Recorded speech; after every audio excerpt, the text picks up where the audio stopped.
State Champs Game Time Live is delivered by Hungry Howie's Pizza.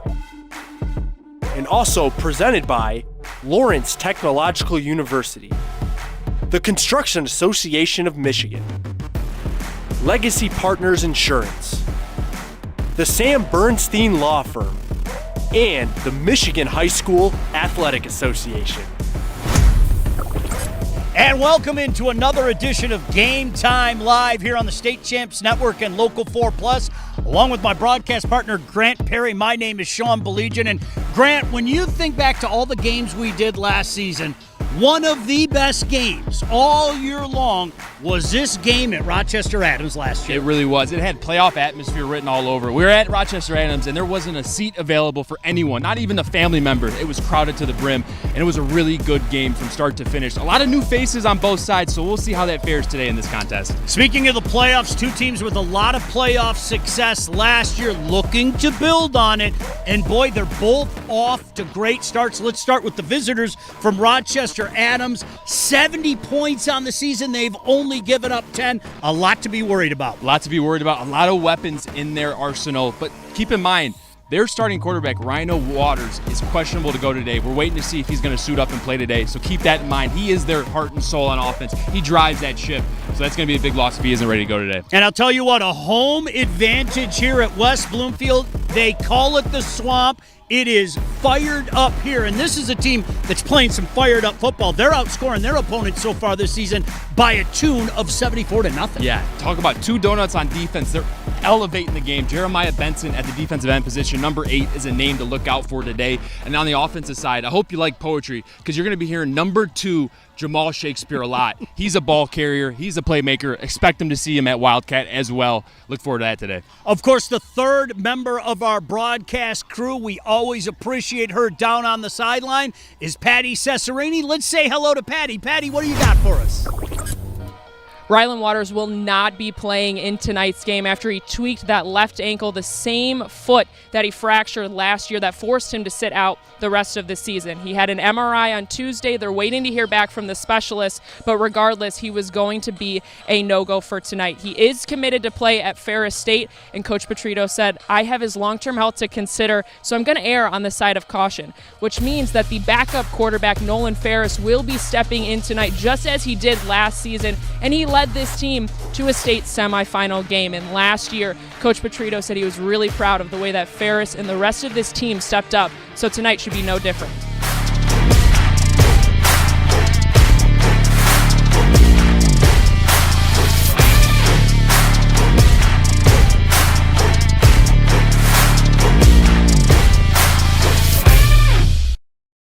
We put 73 pepperonis on a large pizza for $9.99. Why?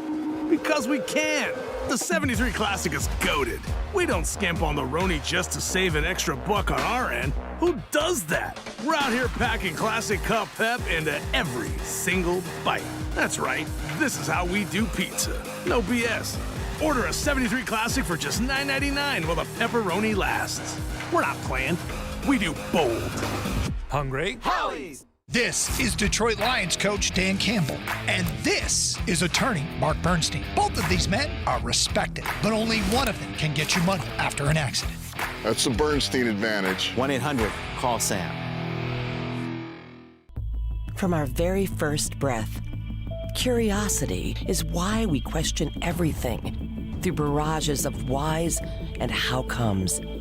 It now needs the tools to will its vision into existence.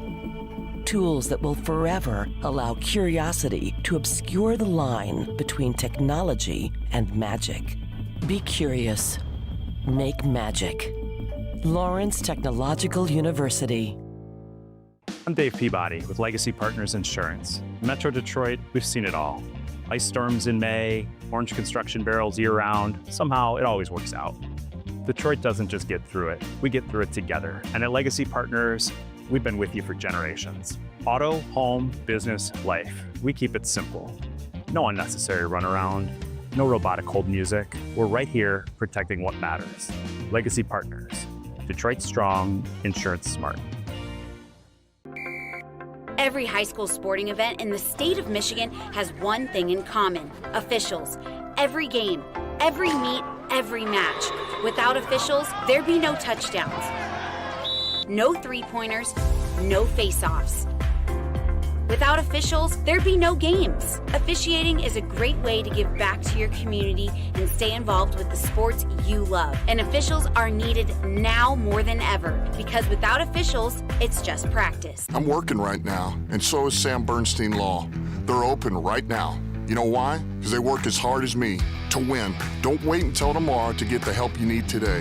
Open 24/7. That's the Bernstein advantage. Open right now. Call Sam. If playing college sports is your dream, don't wait for a college coach to find you. Recruit yourself. At Lawrence Tech, we're looking for student athletes. LTU competes in the NAIA with 24 varsity sports and athletic scholarships. Explore new degree programs like sport management, where sports meets cutting-edge education. Visit LTURecruitYourself.com and just fill out the questionnaire. It's that easy. Lawrence Technological University. Be curious. Make magic.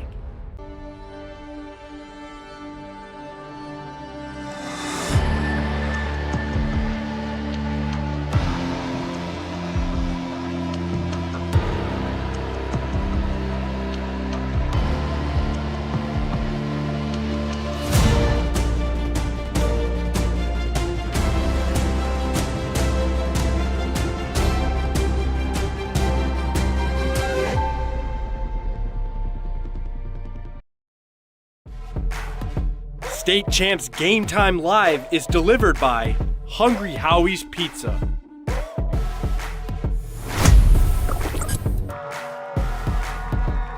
The Swamp, where tonight we've got a fantastic matchup for you.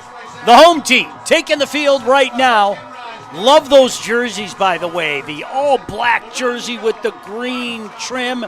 That, of course, the Lakers from West Bloomfield on the far side of the field. You've got the Highlanders from Rochester Adams.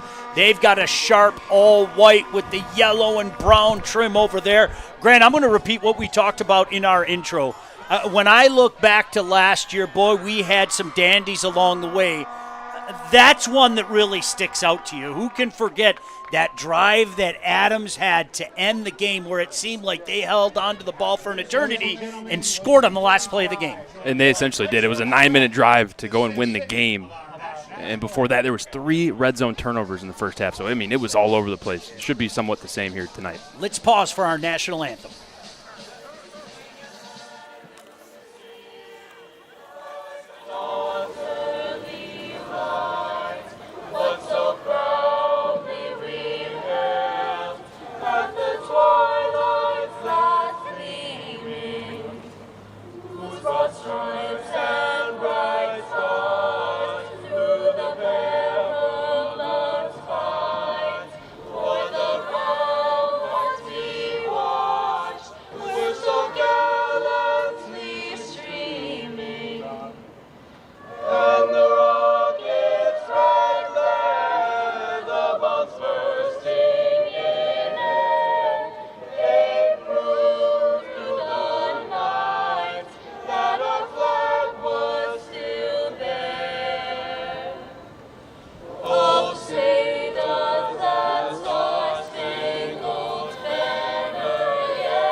Just hits harder. Of course, Grant Perry, we all took a moment to remember that terrible, terrible day.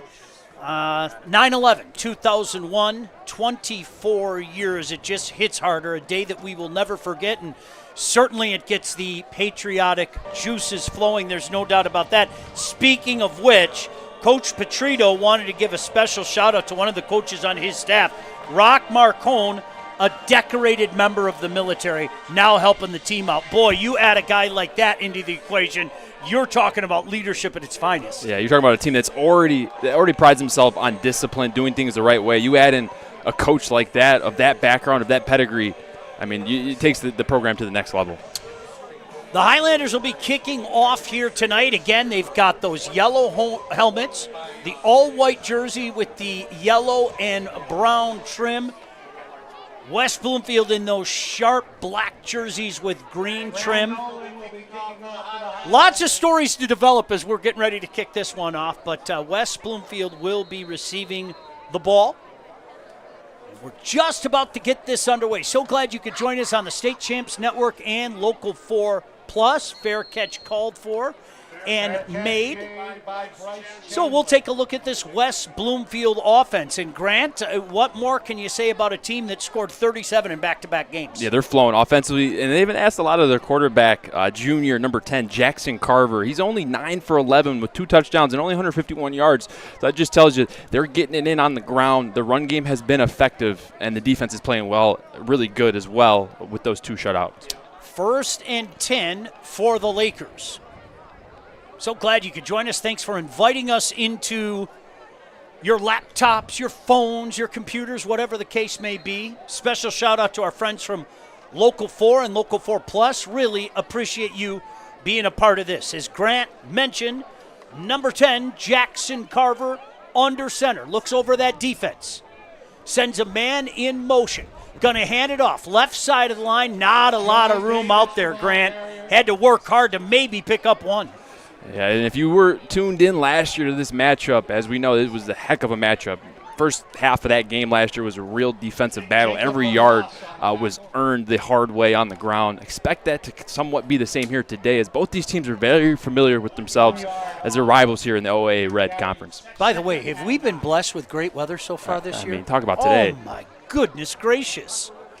Let's set that offense for you. 2 receivers near side, now 1 from the far side. Trip receivers near side on this 2nd and 9 for the Lakers from their own 15-yard line. Offset eye, rolling near side, looking near side, throwing, completing up to the 18, but hit immediately. Big hit out there. The pass completed to Joel Davis. Gain of maybe 3 on the play, setting up a 3rd and long. Good job there by the quarterback, Jackson Carver, getting outside the pocket, losing ground to gain ground, getting rid of that football just in time. Yeah, he didn't gain 10 yards on the play, but he found Joel Davis there. Joel Davis, a lot of compliments and good things coming from the coaching staff from West Bloomfield, saying he's a new player for our team, and he's really shown that he can be out here and he's earned this right. Hungry Howie's is a great partner of the State Champs Network's Mr. Football and Anvil Awards, Cajun Crust. Hungry Howie's, famous for flavor. Order your pizza at hungryhowies.com. 3rd down here, and they're going to get it done. How about that? Coming right up the gut, all the way out to about the 32-yard line. And they attack right up the middle right there. You see the running back, the senior, Obo Duru, with a great run, and you can see the speed right there, getting through the line of scrimmage and then bursting through that second level being the linebackers. Those guys today, the linebacking core for Adams is going to have to be flying around the football, especially with the front that they play with only 3 down linemen. It's going to be in the linebackers' hands to make plays for this defense. 1st and 10 from the 32-yard line. 2 receivers split near side, 1 far side. Shotgun formation for Carver. Back to pass, batted down. Quick hands out there.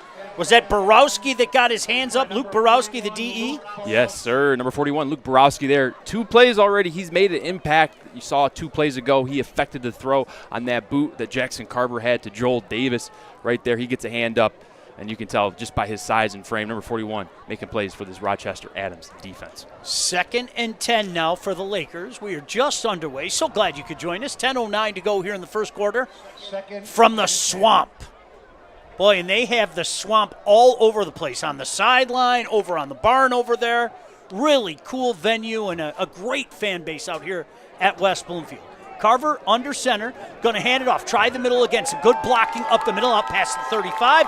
And heck, a good second effort to push that up to about the 40-yard line, Grant. Yeah, really good job there. And we might see is what Coach Hilber, head coach for West Bloomfield today, he said that we're going to have to match what Rochester Adams does.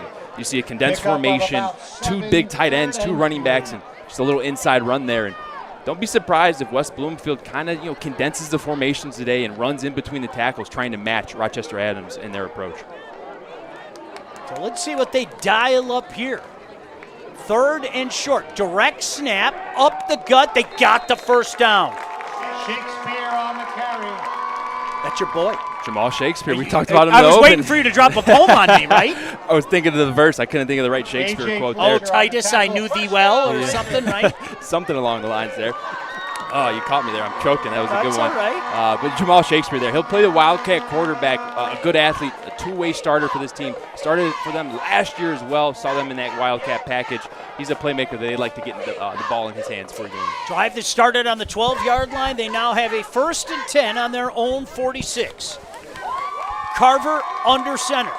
Lone setback. The pitch to Shakespeare. He's got some space. Out past the 50. Very close to another first down. They're going to say the knee hit after a gain of 9. But Grant, nice run there by Shakespeare. And you love to see the offense in those second and short situations. Yeah, when you're in second and short, you really have the opportunity to do whatever you want. The play call sheet, your menu, it's really, you can go run, you can go pass, play action, take a shot deep.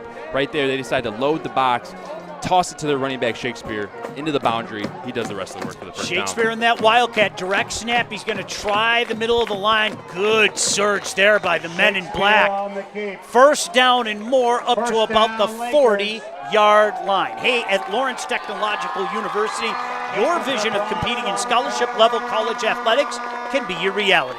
LTU offers varsity sports for men and women while studying for a world-class undergraduate degree. Scholarships are available at LTURecruitYourself.com. Boy, what an impressive drive here to start this one, huh, Grant? Yeah, a lot better, especially versus last year. Just getting it on the ground, big personnel, big bodies on big bodies.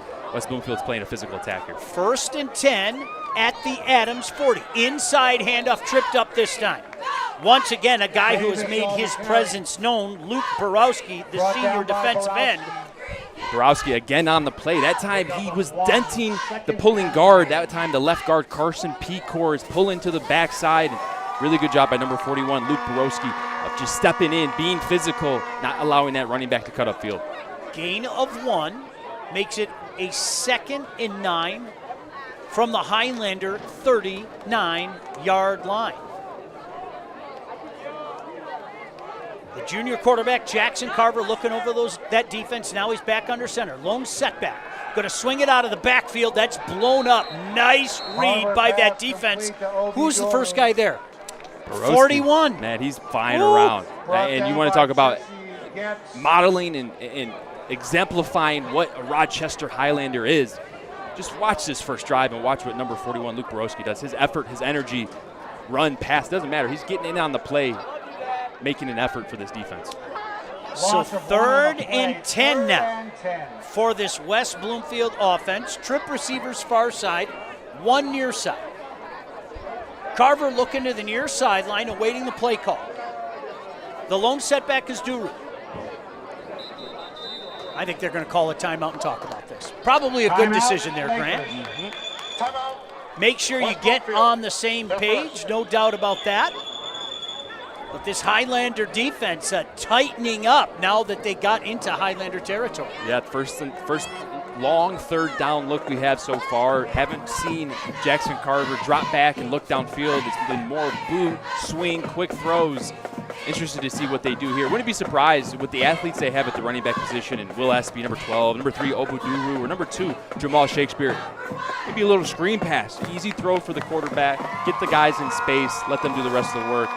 If there's a prediction I have, it's right there for this play. And right here, you see the starting offense. We've talked about the quarterback. We talked about Jamal Shakespeare, number 2. Watch out for Jeremiah Benson, the tight end right there, number 8. He's headed to Minnesota next year. Heck of a ball player, two-way starter on this West Bloomfield Laker team. Well, big 3rd down here. 3rd and 10, 2 receivers far side. Jackson Carver looking over that defense in the shotgun formation. Highlanders bring the pressure. Stepping up in the pocket, down he goes. There's that pressure right up the gut that time. Carver tried to step up, no place to go, and it's going to be a sack for -2. Rochester did a great job of not biting on the quick screen. They set up a quick screen at the beginning of that play, and Adams just dropped into their zone, letting the routes develop, and they had everything covered. Carver tries to step up, looking to the right side. And again, number 41, Luke Borowski there in on that tackle, making a play, helping his defense get off the field here on 3rd down. Carver out there, double duty, quarterback looking to punt this away, hoping Cameron Gaywood back to receive. To pin the Highlanders deep in their own end. Cameron Gaywood wearing the number 2. Bad snap there. Carver's just going to have to do what he can and fall on it at the 20. And there's your first break of the game, Grant. Those breaks last year were so huge. Adams just got a huge one there as they're going to take over on their first drive with a 1st and 10 at the West Bloomfield 20. Hey, there's always help wanted when it comes to high school game officials. Every year, over 1,000 new officials are needed. Officiating is a great way to stay in shape, stay close to the game, and so much more. Log on to MHSAA.com for more info. So here's a look at this offense, and we had a feeling we might be seeing Nolan Ferris in there, and that's exactly what we're seeing. Junior running back Lorenzo Sarter out there as well. Great field position to start this one, Grant. Couldn't ask for better. 2 receivers far side, 1 in motion. Ferris, shotgun formation. The give to the receiver from the far side. Up the middle, a little space. Up past the 20 to about the 18-yard line. Flag comes flying in late, so we'll see what that's all about. In the area of the hold, but you never know here. Let's see where the stripes. Face mask. 5-yard penalty. Still, first down.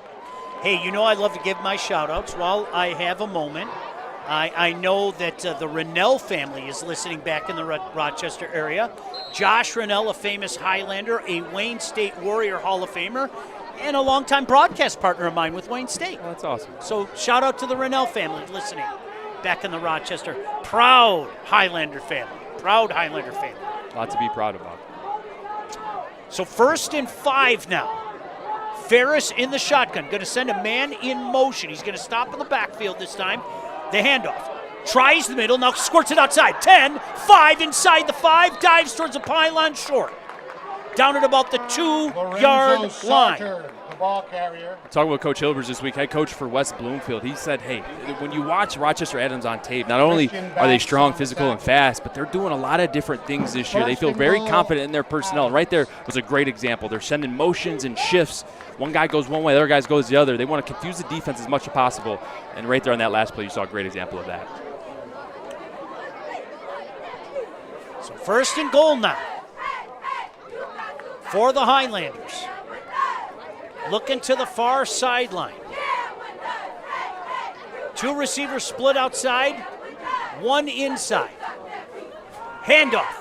No, keeper from the 2.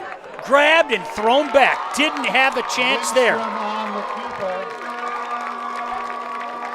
And when you run to that side, number 8 is going to be sitting over. That's Jeremiah Benson, the Minnesota commit. You better be ready when he's over there because he's going to be ready. He plays the read option very well right there. Just slow feet, anticipating the quarterback pull, knowing that his guys have the front side run. He's going to cover the backside, does just his job, stays home, and it's hard to get around him. Brady Lindstrom on the carry there.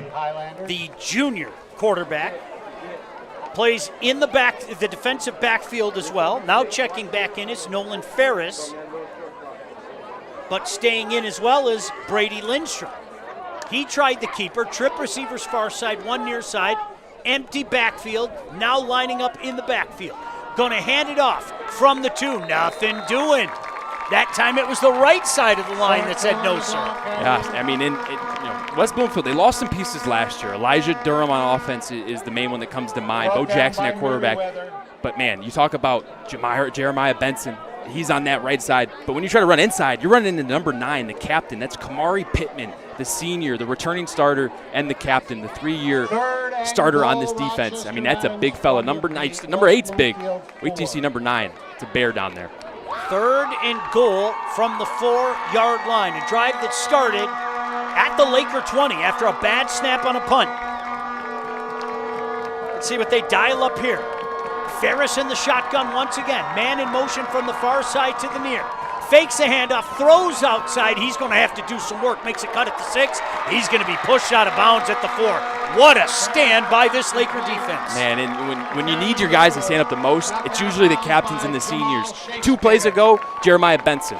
One play ago, Kamari Pittman. This play, number 2, Jamal Shakespeare, who plays in that alley, plays that edge, did a great job of not biting inside for that slow motion that returned back to the flat. He plays it, keeps leverage inside out, does a great job bringing up third down here.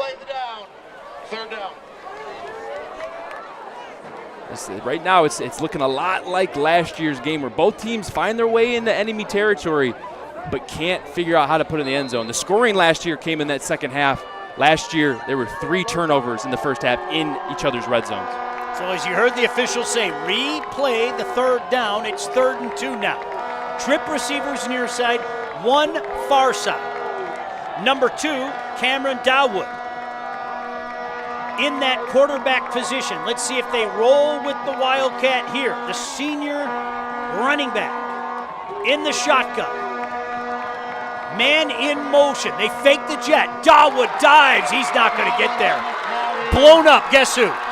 Jeremiah Benson, 2024. He was all region on that defensive side of the football. His nickname, Sean, is called the Boogeyman, and boy, has he lived up to it on this drive. I mean, that's 2 or 3 plays that he's been involved in and made an impact. Now let's watch this. They're going to send the jet motion, and it's just a quarterback inside read. He's reading it, and he's designed to run. And then, I mean, when you got a Minnesota commit, the returning starter, the captain, number 8, Jeremiah Benson, it's going to be hard to get around that guy. Shout out to my old friend, PJ Fleck, by the way, the head coach at Minnesota. Snap is down on this field goal attempt. The kick is up, and the kick is no good. How about that? I'll tell you what, Grant, from our angle, I couldn't tell. Yeah. I had to wait for the officials. But you want to talk about the Lakers taking care of business inside their own 20. They talk about bend, don't break on defense, persevering, helping out your offense. Yeah, offense, punt, special teams didn't work out. You give Rochester Adams great field position, but the play's not over. The game's not over. How are you willing to fight for your team? Right there, they fought hard until every whistle stopping them and forcing a field goal and a miss. Now the Lakers will take over at their own 20-yard line. Gonna move those sticks up, no doubt about that. Nice to see my old buddy Mike Stone here. Mike Stone, of course, longtime Detroit media personality, does the PA work here. Stoney's a legend. He'd never admit it, but he is.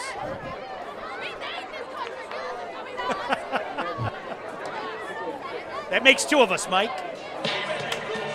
1st and 10 for the Lakers at the 20-yard line. No score yet. 2:14 to go here on a beautiful, I mean beautiful Friday night. Starting to get just a little color out there, right?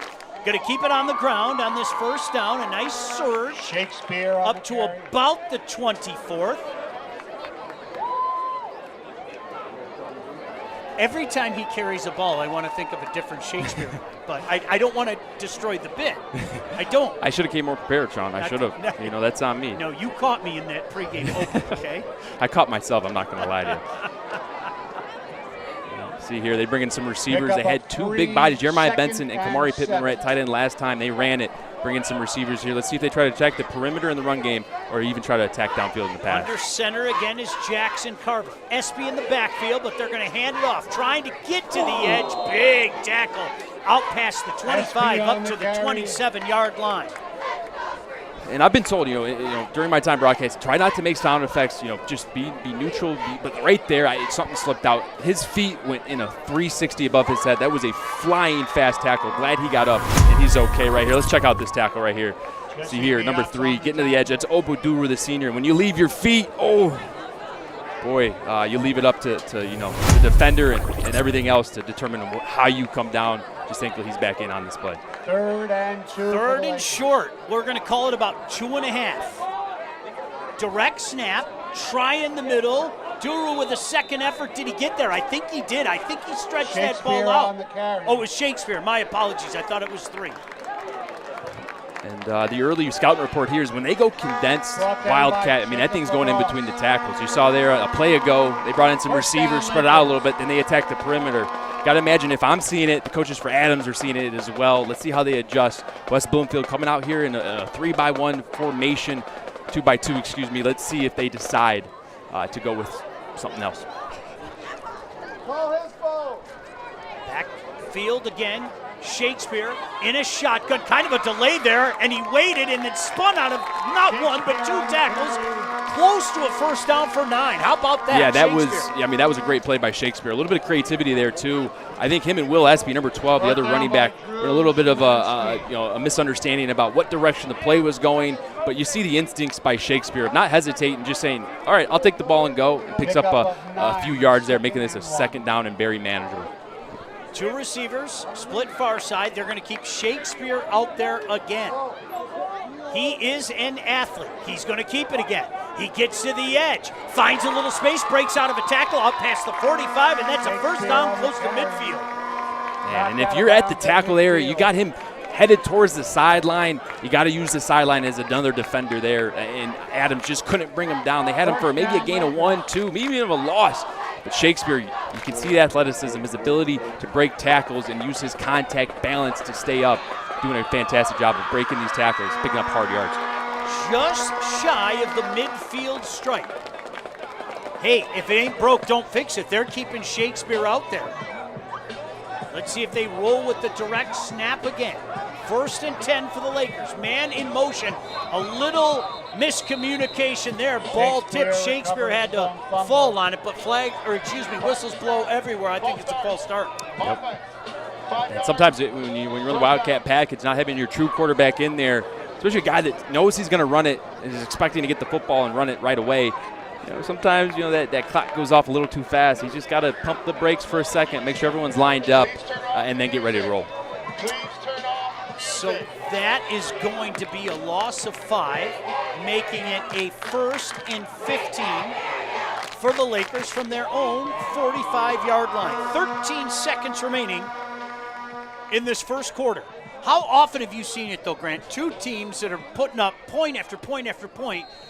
You almost forget how good the defenses are, and the defenses take games like this over. They do, and we got a first-hand seat to it last year, and this year it's showing itself like it's going to be the case again. Like almost who has the ball last might win this. Carver going to hand it off to Shakespeare this time. The old traditional way, picks up 3, and that should set up a 2nd and 12 when we come back in the second quarter. But that is indeed the end of the first quarter. No score in this one between Rochester Adams and West Bloomfield Lakers. Thanks so much for joining us here on the State Champs Network and Local 4+.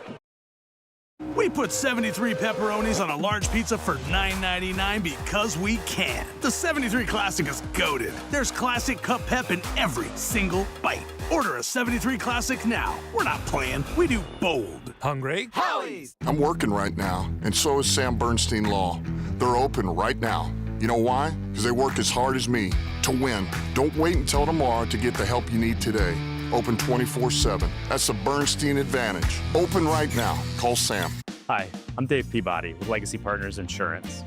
We've insured just about everything in Metro Detroit. Yeah, we've seen some things. Whether you have hundreds of employees or just your cousin in the back doing everything, we'll build a policy that fits. Property, liability, benefits, we'll even cover you in case your cousin opens that email that he really shouldn't have. We build insurance policies for real life. If you have equipment, employees, or just a really chaotic Tuesday, we've got the right coverage for you. Legacy Partners. Detroit businesses trust us. You can too. If playing college sports is your dream, don't wait for a college coach to find you. Recruit yourself. At Lawrence Tech, we're looking for student athletes. LTU competes in the NAIA with 24 varsity sports and athletic scholarships. Explore new degree programs like sport management, where sports meets cutting-edge education. Visit LTURecruitYourself.com and just fill out the questionnaire. It's that easy. Lawrence Technological University. Be curious. Make magic. Welcome back into State Champs Game Time Live. And running this Rochester Adams offense is Mark Petrito, head coach Tony Petrito's son. After he graduated from Central Michigan in 2021, he joined the coaching staff. And I asked head coach Petrito, what's it like, coaching with your son? How has your relationship evolved? And he said, we're both crazy competitive and we just want to do a good job for the kids. So sometimes we get after it, but it's a competitive contention on what we think is best for the team. And keep in mind that head coach Petrito, he was the offensive play caller for over 30 years before giving it up to his son. So coach said, sometimes I just can't help myself. Sean? Good stuff, Patty. Appreciate that greatly. Here's that Wildcat again. Shakespeare going to send a man in motion. They fake the jet. Shakespeare with the keeper. Shimmies out of one would-be tackler. Up past the 50 and down at the 46. He's running confident, doing a good job of breaking through the first line of defense, getting to those linebackers and fighting for those hard yards. Keep in mind, though, he is getting a little confident with the ball security, reaching it out when not needed. If he fumbles here, I wouldn't be surprised just because how loose-goose he is with that football. So another big third down looming for this Laker squad. They've been able to drive the ball, but these drives have kind of dissipated in Highlander territory. Let's see what they dial up here. Shakespeare's going to stay out there. He's got a trio far side, two near side, empty backfield, shotgun formation. Now he's going to send a man in motion, hand it off on the jet. Trying to make the cut, does, inside the 40, and I think he picked up the first down. I think so. He got to that edge, and he was met right there by number 6. And number 6 for Rochester Adams. That's Brady Lindstrom. Contained it, could have made the tackle, but kind of just forced it inside, and Obo Duru showed his speed, put his foot in the ground, and got that first down. Yeah, the official, it was a late signal, but he just said first down. Duru with a heck of a run there on the jet. Yeah, and if Hey, by the way, football fans, the action doesn't stop after Friday Night Lights. Keep it rolling with the State Champs High School Sports Show, covering all sports every Saturday morning at 10:30 on WDIV Local 4. I want to get Grant's playbook. Can we do that segment, Cameron? Let's do a Grant's playbook. Direct snap to Shakespeare, high snap again, settles it down. No room that time. Tried the middle, then cut to the left. About a gain of 1. Yeah, number 54 there, Drew Szymanski did a great job. He's a name that, when talking with Coach Petrito, just a hard worker, a guy that is first in, last out, always giving his best effort. 6'2", 285-pound defensive end there with a good tackle. So 2nd and 9 for the Lakers at the 39-yard line. Carver's going to check back in, wearing the number 10, junior quarterback. He's got 2 receivers near side, 1 far side. Looking over that defense now. Watch the motion. On 2nd and 9. There's that motion that Grant talked about. Back to passes Carver, looking over the middle, complete. First down and more. Inside the 25, inside the 20, and finally knocked out of bounds at the 16-yard line. Run, and then what do? You got to play action eventually, right? You bring back in the junior quarterback, Jackson Carver. You get a motion, a little window dressing here, as you'll see, to get the defense moving one way, and then you slip out the senior, Willie Edwards, number 5, who has a pair of touchdowns for this offense. And you can see when he's in space, man, the size, the frame, the athletic ability to get them inside the 20.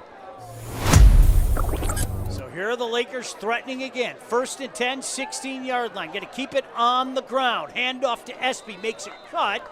Down close to the 10. They're going to say he's down about the 12-yard line, but you'll take that all day, about a gain of 4.5 on a first down carry. And, Sean, if it feels like they're running behind the left side of that line of scrimmage, maybe more so than the right, it's because that left tackle, number 73, Travis Robertson, is a captain on this team. He's 6'6".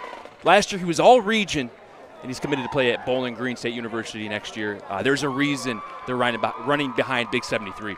2nd and 6 now for the Lakers. Man in motion. Inside handoff to Espy. Inside the 10, down to about the 9-yard line. Hey, the Construction Association of Michigan provides a vast array of resources, services, information, and training to our diverse membership in Michigan's construction industry. Go to buildwithcam.com for more info. This is such a big down here for Rochester Adams. If you can win these short yardage battle on 3rd down, you can give your defense an opportunity to really load the box on 4th down on this next play. Big 3rd down. High snap again. Shakespeare makes one man miss. He can't make the 3rd, 4th, 5th man miss, and he's going to pick up about 1, so decision time for the Lakers here. Do you go for it on a 4th and short, or do you send the kicking unit out there? Yeah, I mean, he gained about 1 or 2 yards right there, and that was probably one of their least effective runs. You got to imagine Jamal Shakespeare is going to keep it again. He's been getting the hard yards in between the tackles. Expect this to go to the left side behind number 8, Jeremiah Benson, number 73. 4th and 2, direct snap. Shakespeare just shoves his shoulder in there, and I think he got it, Grant. I think he did. Poor number 56, the sophomore right guard, Will Thornton. I mean, you're taught as a running back, when there's nowhere to go, you got to go through somebody. And sometimes you run into your own guys, and right there, he caught his own guy, but got the first down in the process. And if you're an O-lineman getting run through by your own guy, you're happy about that because you get the first down. Boy, that was a heck of an effort by that senior, Jamal Shakespeare. We've seen him in that Wildcat a few times already here today. Now let's see what they elect to do. Carver checks back in on this 1st and goal from the 7-yard line. A lot of meat on the left side here. Joel Davis and Jeremiah Benson at the tight end position. Espy, the lone setback, man in motion. They hand it off. Duru hitting the backfield, fights his way forward though. Nice 2nd and 3rd effort to even pick up a yard there, Grant. Yeah, he was, I mean, that was a loss of a few yards there, and good job by Obi Duru of just fighting for a few extra just to get back to right where you were, maybe +1. But again, number 54 comes up again. Drew Szymanski did a great job there of containing it and making the tackle. It was a great standout player for them last year as well, making another great campaign here so far in week 3. Scoreless game, but the Lakers threatening a 2nd and goal from the 6-yard line. Jackson Carver in the shotgun this time. He's got Duru on the left hip. 2 receivers each side. The handoff to Duru. Cuts inside the 5. Dives to the 2. Well, this is 4-down territory. They've already proven that, Grant. So they got a couple of downs to get what, about 5 feet, it looks like, down there? Yep, and I mean, they went for it on 4th and 1, about 2 yards, behind where they are now. So you got to imagine they're just preparing to yard by yard here, and got to imagine number 2, Jamal Shakespeare, is going to lead the way. Swift moving first half. 6:48 to go here. Direct snap. Shakespeare into the end zone. Touchdown, Lakers.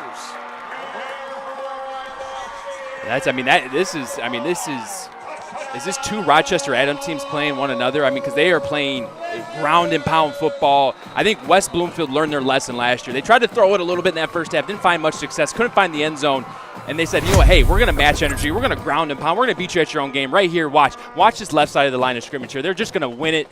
We said 73's name, Travis Robertson. He wins his block. And then you got to credit Joel Davis, number 28, paving the way. The kid, the man, the myth, Jamal Shakespeare. We've got a player down, one of the Highlanders down. I didn't check the number. Hopefully it's just a cramp down there. I never like to play doctor, but he's being looked after. While we have a second, are you looking for a way to keep up with multiple high school football games on a Friday night? I got an idea for you. Live look-ins with touchdowns and big plays all in one show? Well, the State Champs Score is underway right now. Join hosts Ryan Slocum and Rob Rubik on the State Champs YouTube page and Local 4+.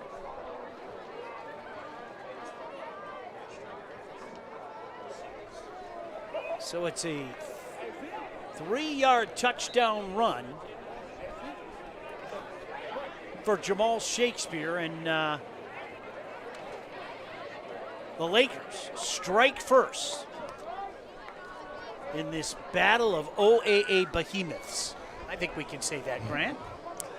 Yeah, and West Bloomfield getting on the board early, getting a lead here, plays into their favor. I mean, I know you're seeing straight run out of West Bloomfield, but it's working so far. Rochester Adams, they're a ground and pound team as well on their backup quarterback, so they're not fluent in the pass. Could hurt them here late in the game. Coburn's extra point is up and good. The junior kicker wearing number 45, Bryce Coburn, adds the single. So with 6:37 to go here in this first half, the Lakers take that 7-0 lead. That was an impressive drive, and that you got to credit the O-line. Those guys, I mean, they just paved the way yard after yard. I mean, that was a playbook out of Coach Petrito, fourth quarter last year versus West Bloomfield. A 9-minute drive to seal the game. Not quite the same here, but an efficient drive led by your O-line and your skilled players. Number 2, Jamal Shakespeare, and your quarterback, Jackson Carver. What a beautiful night, a beautiful venue here off of Orchard Lake in West Bloomfield. He's Grant Perry, Patty Cesarini down on the field. My name is Sean Belegian. Thanks for inviting us into your phones or your laptops or your computers, whatever the case may be. Heck, we're just glad you're here. 7-0. The Lakers with the lead over the Highlanders. Grant, this has flown by. 6:37 to go here in the second quarter. Unbelievable. Yeah, I would, because we said the same thing. I listened to our broadcast last year, and literally at probably this mark of the second quarter, we were like, man, this game is flying by. I mean, that happens. When you ground and pound, the clock's going to move. There's a short kick that takes a strange bounce, and they had to be very careful on the far side of the field. Was that Lindstrom who went airborne to make sure that he pulled that down? Was that? Yeah, it was. Yeah, it was, and that was a really good job. That was a perfect kick, a little scooch pooch, onside-esque. Gets it on the second bounce, and a great job by Lindstrom. Going up at its highest point, that's what you're taught. When that ball's in the air, you don't wait for it to come down. You go attack it. He did just that and kept his offense on the field here. So let's see what the Highlanders can do. In case you're just joining us, they caught a break early. Their first possession started from the 20-yard line. Unfortunately for them, they missed a field goal, Grant. So let's see what they can do on this, their second drive. Nolan Ferris in again. At quarterback, shotgun formation. Looking over that defense with this 1st and 10. Back to pass. One-on-one coverage near side. Throws it up there. Great defensive play by number 4, the junior, Bryce Tillman, to bat that away. And Rochester has them. They go against the grain, 1st down and 10. Usually a run down, right? You know, they're a running team, 1st down and 10. Usually a run right there. They say, hey, we're going to break tendency. Play action pass. They try to challenge the junior cornerback, Bryce Tillman, number 4. But he does just the right thing, gets his eyes back, looks up, gets a hand on that football. Hey, power your passion to a professional level by enrolling in one of Specs at LTU's one-year media arts certificate programs. Broadcasting, digital media, and graphic design start today by logging on to ltu.edu/specs. 2 receivers near side, 2 far side. Shotgun formation. Gonna hand it off. Far side of the field, short side of the field, found that edge, and Grant, it didn't look like there was a lot of space out there, but he got all the way up just past the 40-yard line, it appears. I love that play call. We've seen him come in motion and do a little spin and twirl, but right there they do a great job. They return motion, they get the defense to shift and adjust, and they run back into the boundary and pick up a few yards there on 2nd down. So a 3rd and 3 here, very manageable. Nolan Ferris, shotgun formation. The lone setback, Lorenzo Sarter, the junior running back. 2 receivers split far side, 2 near side. Ferris going to send a man in motion. 3rd and 3, hand it off, Sarter. Good 2nd and 3rd effort to get himself a Highlanders 1st down up to about the 48-yard line. And that was a hard-earned few 4 yards right there. Good run by Sartar. Did a great job of finding and following his blocks, lowering his shoulders, covering the football up, and picking up an Adams 1st down. 6:10 to go. Running clock now, about 6 minutes to go. 1st and 10 for the Highlanders on their own 43-yard line. Lakers up 7-0 in this game. Once again, Nolan Ferris gets the start here tonight for the Highlanders. Going to send a man in motion. Hand it off. Nice space over the left side of the line, close to midfield. Grant, give him a gain of 5 on that 1st down carry. Yeah, good downhill run. Running back Sitar there got vertical. I mean, just with speed, didn't even think about it. There's been a little bit of a trend on this drive. A lot of runs to the left or to the boundary from the Adams so far, and I think it's because this guy right here, Jeremiah Benson, is sitting to the field. He disrupted your last drive in the red zone, forced a field goal that was missed. I think they're running away from number 8. He is a wrecker in the backfield. 2nd and 5 now for the Highlanders. Nolan Ferris, the senior quarterback, gets the start. Back to pass. Looking, got a man out there. Over the shoulder catch, makes a cut, makes another cut, inside the 10, touchdown. Oh, baby, is that a highlight reel catch and juke to Cameron Dawood. mean, coming into this game, Sean, we had questions. Is Rochester going to be able to throw? There's no Rhino Waters. You know, what is Nolan Ferris going to bring to the table? But he brings it, man. He's throwing the football. He's trusting his receivers. Cam Dawood getting downfield. He missed the first throw here earlier in this drive and comes back against number 12, Will Espy. Goes up, catches it, and then, as we call it, clown moves him to the end zone, in and out. Makes him drop his jock strap and gets 6 for this Rochester Adams offense. The all-important point after. Snap is down, the kick is up, and the kick is no good. So the Lakers still have the lead, but take a look at this replay. Yeah, wow. Watch this. They're going to go receiver motion, just straight drop back. They're going to 6-man protect it. I think 7-man actually with a 3-man route. And then look at this catch over the shoulder, keeping your eyes and your arms to the outside. And look at this, selling them back inside. And then it's all about run after the catch. And it's come get some of this right to the face, using that weapon. Cameron Dawood coming back strong after that missed opportunity about 2 plays ago, getting Rochester Adams on the board. When Grant gets the arms going, folks, look out. Everybody just gets out of the way. Cam is new to our crew up here, and you should have seen the look on his face. And I had to Cam, it's okay. Every now and again, Grant gets like this. He won't hurt you. He just gets fired up. And I love every second of it, partner. So 4:50 to go here. Lightning strike there. I believe, Grant, that's going to go in the books for what, 52-yard pass? Believe so, yes. And if you're Rochester Adams here, you got to cover on special teams. You won the game last year versus West Bloomfield, but the reason West Bloomfield was in that game was because they had touchdown returns on kickoff and big explosive returns on punts. So you got to be able to cover here on special teams. Rochester Adams, you can't give up a quick score here with 4:50 left in the second. So my buddy Dan Rennell sent us a bunch of Shakespeare quotes. How about that? Oh, thanks for that. We got people on the ground, man. That's awesome. Yes.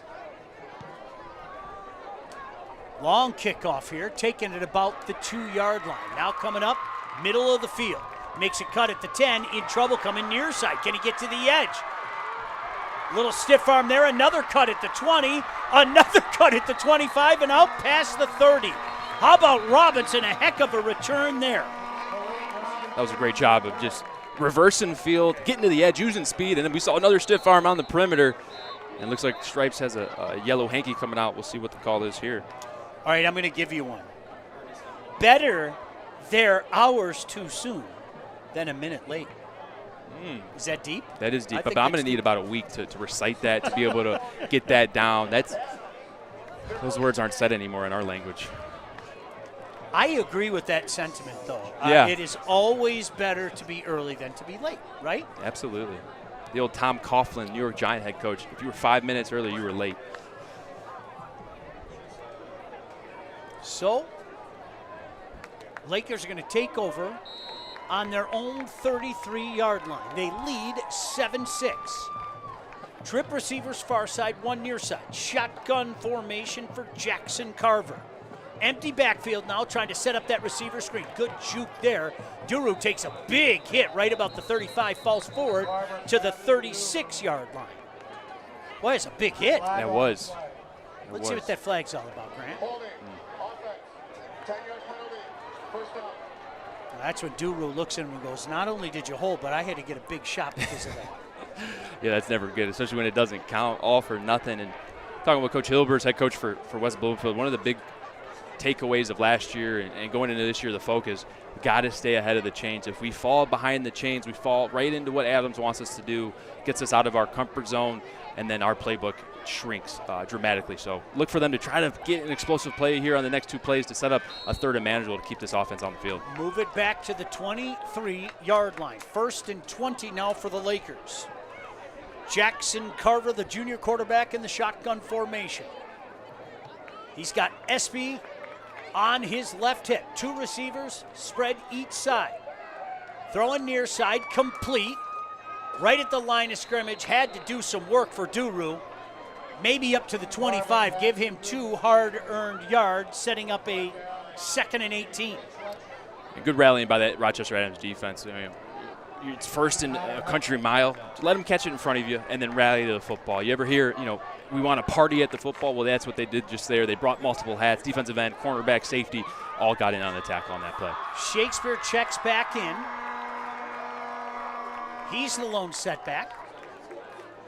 Jackson Carver looking over that defense under center in those all-black jerseys with green trim. Receiver in motion near side to far. The pitch to Shakespeare. He's hitting the backfield, but breaks out of one tackle. Makes a cut at the 20, hit from behind, and thrown forward to about the 24-yard line. Good, hard-earned 7 yards there, setting up Grant what should be a 3rd and 10. Yeah, that thing looked like it was dead to rights. I mean, in the backfield, looked like there was going to be a tackle for loss.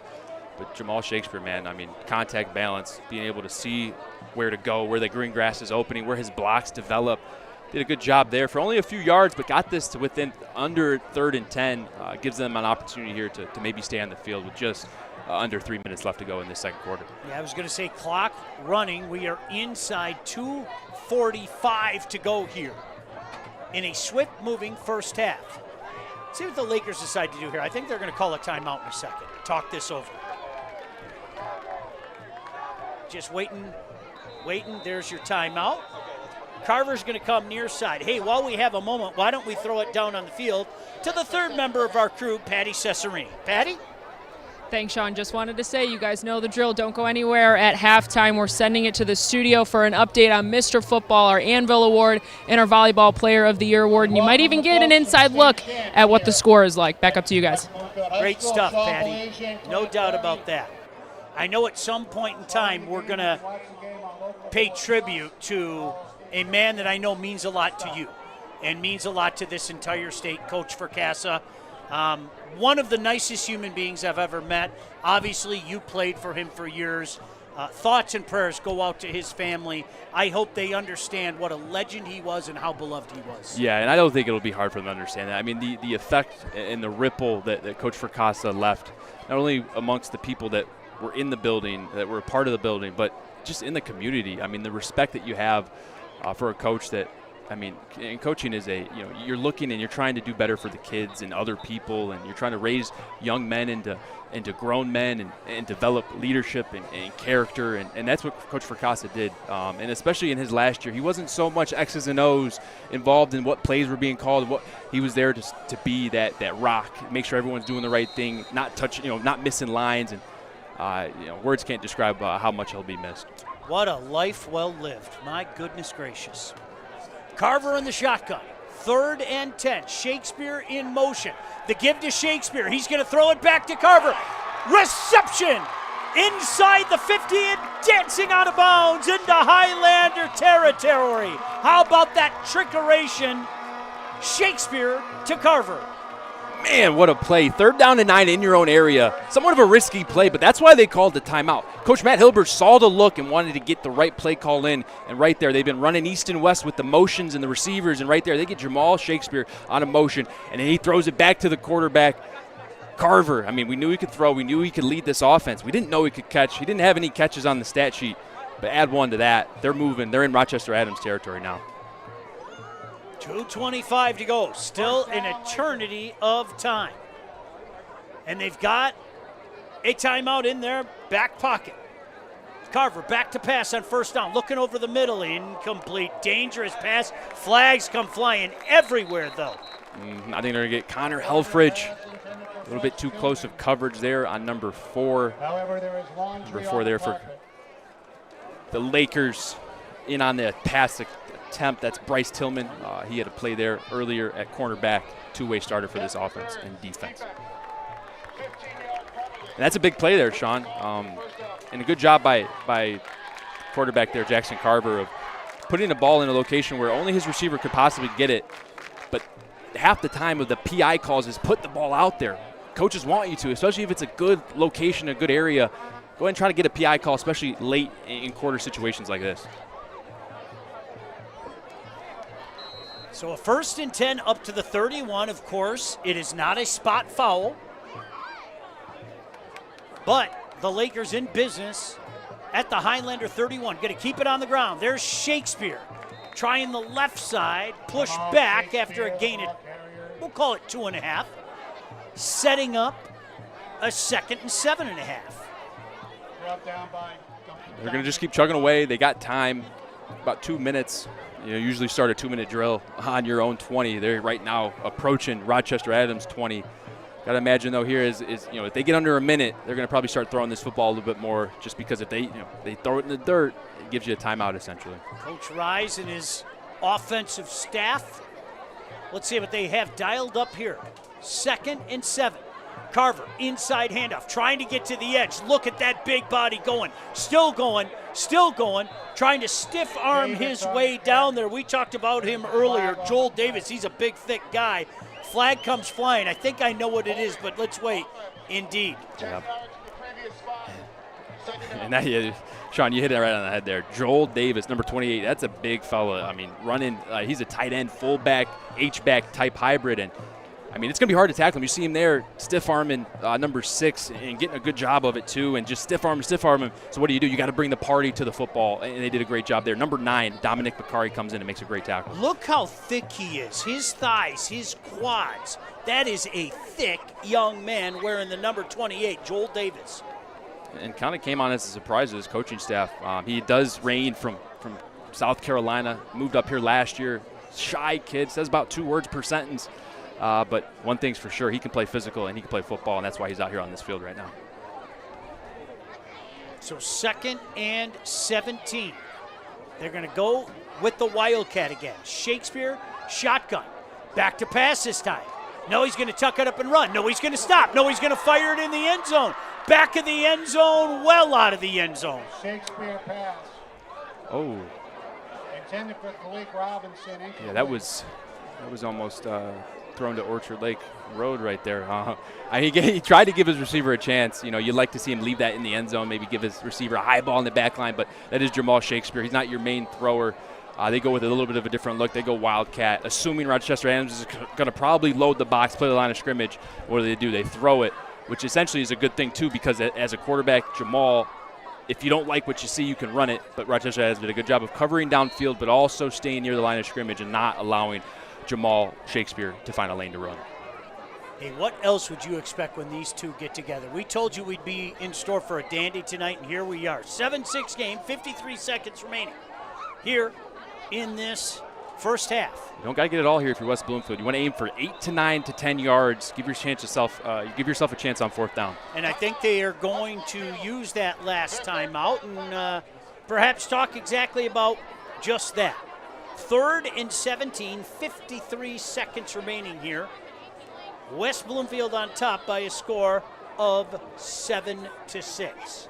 I think it's worth noting, too, West Bloomfield just took their final timeout of the half. Rochester Adams still holds all 3. Something crazy happens here, or if Rochester Adams gets a little bit of a momentum shift, wouldn't it be surprised if Coach Petrito, both Mark and Sean, father and son, decide, hey, let's push the pedal here with 3 timeouts and see if we can't get another field goal attempt or even see if we can break a long run. Is that Ernest down there? Great job with that camera, Ernest. Look at that look, huh? That is. You aren't going to get that look. There's Coach Rise. I've known Coach Rise for a while. Does a great job with the offense here for the Lakers. Well, that's bringing the game to your living room right there. That's a great job. Great shot, Ernest. Well done. First quarter, Houston nothing, Colorado. So let's see what they dial up here. I think it's worth noting here, their big receiver who's got one of their bigger catches, number 5, Willie Edwards, the senior, holds a couple touchdowns at the bottom of the screen. Bunch formation near side, one far side. Espy the lone setback. Carver back to pass on 3rd and 17. Looking, there's 5. Inside the 20 and good enough for a first down. It's almost like you played this game or something, right? I've been around the block. I've played a few snaps. I've coached. I've ran scout team. And I've also seen formations and situations where you can kind of predict, hey, they're probably going to go to this guy. And he's a tall, lengthy receiver, a senior, leads this group. I mean, yeah, that's the right guy to go to.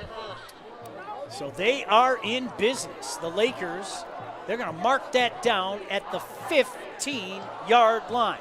Still 45 seconds remaining here in this second quarter. Now, the Lakers are out of timeouts. That timeout was used by the Highlanders. They've been able to rise up, have the Highlanders a few times here. Can they do it one more time to keep this a one-point game? And if you're West Bloomfield here, in this huddle, you probably are calling 2, maybe even 3 plays if the kids can handle it, because you got to be ready for every situation here. Rochester Adams, their biggest friend and ally is the clock, and West Bloomfield not having any timeout. So if you're West Bloomfield and you run a play, if you run a run with Jamal Shakespeare, you got to have another play ready to go and get back on the ball as fast as possible if you want to try to maximize your position in this drive, because right now Adams is looking for you to run the ball, keep the clock running, and not be ready to get back into formation. So let's see if West Bloomfield is ready for the situation. Jackson Carver's going to line up the junior quarterback wearing the number 10 in that shotgun formation. He's got 2 receivers outside. On this 1st and 10 from the 15-yard line, back to pass. Looking right, rolling right, smartly just throws it away. Got out of the pocket. That is never a bad play. I know the Highlanders saying perhaps a penalty there, but he was out of the pocket. Yeah, out of the pocket, and the other rule there is just getting the ball past the line of scrimmage. He did both of those. Lives to see another down there, and that's you may see an incompletion, Sean. I see a quarterback that understands the situation and is well coached. I mean, you talk about there's no such thing as a bad throw, and right there, I mean, it's a missed throw, incompletion, but that's a great decision by that quarterback, Jackson Carver, number 10. No grounding there, making it a 2nd and 10. From just outside the 15-yard line. Jackson Carver, shotgun formation again, sends a man in motion. Back to pass, throwing over the middle, miscommunication. Willie Edwards kind of stopped at about the 2-yard line, and that pass went well over his head, about 3-4 yards deep. Yeah, Willie Edwards, they've been doing a good job of flexing him out. He's a receiver, but they'll put his hand in the dirt and he'll play tight end to kind of hide that frame, maybe see if Rochester Adams is asleep there. Right there, they have his hand in the dirt. He's in a 3-point stance. He just kind of stumbles out of his release, and that throws off the timing. Luckily, that ball was high and away, or else one of those safeties or corners for Adams could have got their hands on that one. So still 36 seconds remaining. A 3rd and 10 for the Lakers at the 15-yard line. 3rd and 10.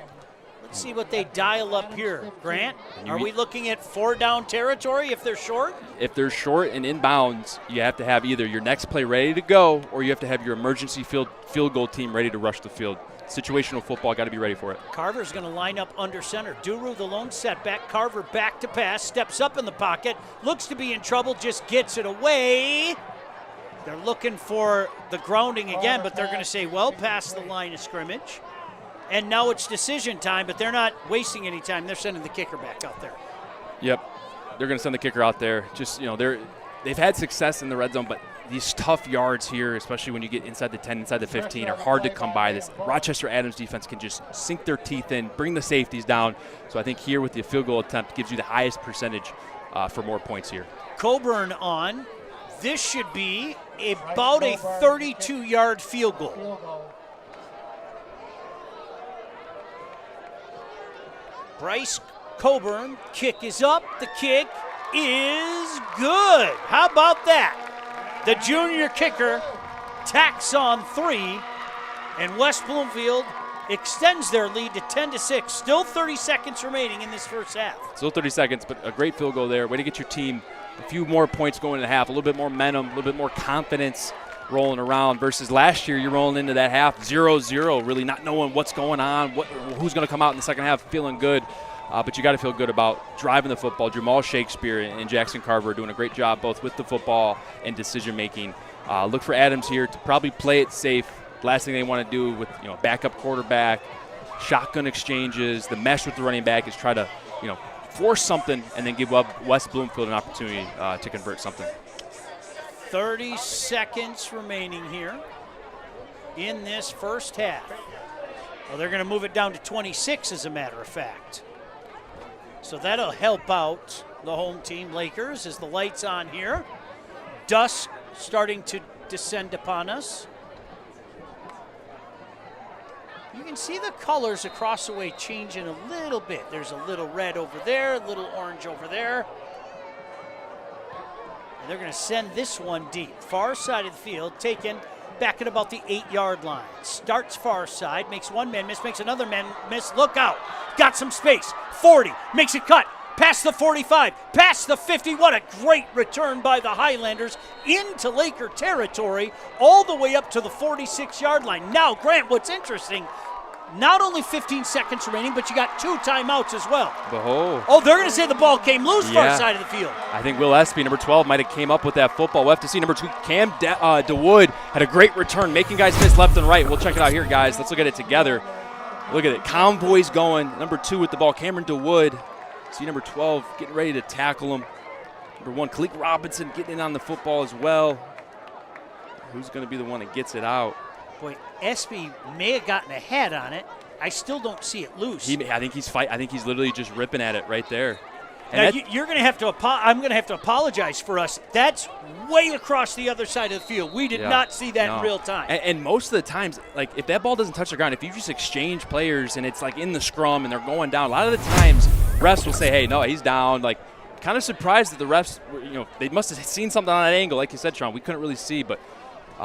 What could have been a potential couple shots to the end zone for Rochester Adams turns into West Bloomfield's ball here. Well, let's see if the Lakers decide to take a crack here. Adams is perhaps thinking the same thing, so they use one of their timeouts. They only have 1 left, but Grant, 15 seconds left. They have no timeouts to these Lakers, but let's see if they take a shot down the field. Yeah, very interested. I mean, they could go 2 ways. Like, they could go shot. We just saw Willie Edwards line up in the slot. While we have a second, why don't we look back to last year's? We've been talking about it all broadcast long. It was an instant classic. There's no doubt about it. If there was a State Champs Classic channel, we would have this on as one of the instant classics. It was such a great game. Skilled players, special teams really stepped up for West Bloomfield. Rochester Adams pulled it away late. The 9-minute drive. I mean, this game was back and forth. First half was all defense. Second half, the offenses came alive. Unbelievable. And on the last play of the game, Adams' defense does not let the Lakers get the score. 21-14, the final. My goodness. Let's see what Carver does here. Fakes the handoff, trying to set up a little something. Near side of the field, nothing going on there. Played well by the Highlanders. Tillman makes the catch, but nothing doing. Had to work his tail off just to pick up a couple. And that is going to be the end of the first half. Don't you go anywhere. We're going to throw it down to Patty in just a moment. And then we've got some special things for you at halftime, including paying homage to one of the true gentlemen and absolutely positively legends in this game, your ex-coach, Coach Fracassa. We'll throw it down to Patty in just a second as soon as we get the high side, but really great atmosphere. And why don't we throw it down to Patty right now? Patty? Coach, this game is a huge defensive battle, but then your special teams coming up big right there. What do you make the last just 5 minutes of the second quarter? Yeah, I mean, they made a great play there, but they kind of bailed themselves out of it because they didn't cover too good on that deep kick. I thought we actually had a really good kick by our kicker, and at least they made a play. It looked like Adams was going to have good field position. It's like the last 5 minutes, so to answer your question, like we knew this kind of be a grind, and that's what it looks like. Luckily, we grinded out 3 points at the end there to give us like a little bit of breathing room, but it looks like it's going down to the fourth quarter again. Thanks, Coach. Yep, thank you. Back up to you guys. Yeah, what else would you expect? I think Coach Hilbers knows that. I think Patty knows that. I think Grant Perry knows that. No doubt about it. Well, as we mentioned, it is halftime here. West Bloomfield has a 10-6 lead over Rochester Adams. But listen, not just the Brother Rice family. I think our entire state lost a giant this past week. Your old coach, Coach Fracassa, passed away. And Grant, it was a life well lived. There's no other way to say that. To the fullest. And I'm just so blessed and thankful to have the opportunity to have been in his presence, to be one of those guys and those kids that said, hey, I was coached by this legendary man, and a guy that cared so much more about everyone else. I think he is the Lombardi of high school football. His ability to get inside of that kid and really pull things and draw things out of them is unique. When I think of Coach Fracassa, other than my father, he's the most influential person that I've ever had in my life, and that's a lot of coaches throughout my career. There's not a finer person around than Coach Fracassa, and I think that's where it begins. And I think as a player, or even as a parent, you want your kids to play for somebody like that that's going to teach you, integrity and to stay on the right path, make good decisions, and understand that there are consequences. And I think he did that for all the players that, you know, stayed and did what was asked of them. I want to be like him. I want to be that strong and be that important of a person in people's lives. I think it's just something that you want to try to emulate as much as you can. You know, he was a guy of morals and God and discipline and work hard and work ethic. And those are a lot of the qualities that I utilized in my life to persevere, if you will. The Brother Rice motto when I played my senior year was never, never, never give up. And I've never forgotten that. I took that very seriously. I know he does those as mottos, but to me, that was just the way it was for me. I mean, I just never gave up. If you love something a lot with all your heart and soul, you can be successful. I don't care what it is. And this is what I try to preach to my kids.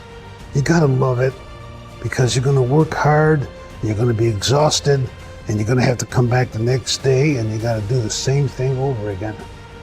Now that takes a lot of hard work and that takes a lot of courage, but what you're learning out there on that football field, it's gonna help you later on in life. You'll be thinking about that. What can you say about a guy? I mean, how many state titles has he won? How many games has he won? The longevity he's been able to have as a high school coach in this state at a major institution in this state, you know, plays a high level high school football as you can get, and the success that he's had. I think that's the essence to Coach Fracassa is he's more interested in you becoming a good man than he is a good football player. The good Lord was always there for me, and don't let anybody tell you, you know, when you pray, good things happen.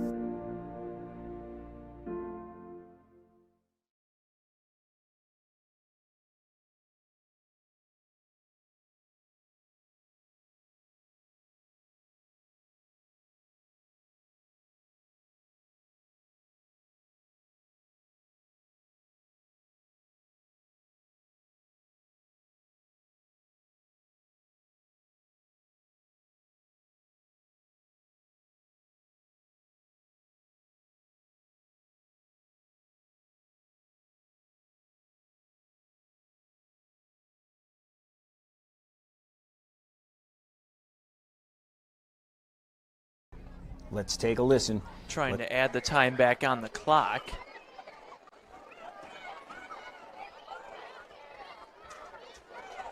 And now we're all sorted out. 3rd down and 2. Gaston throws. Low, incomplete. Looking for Sean Walicki.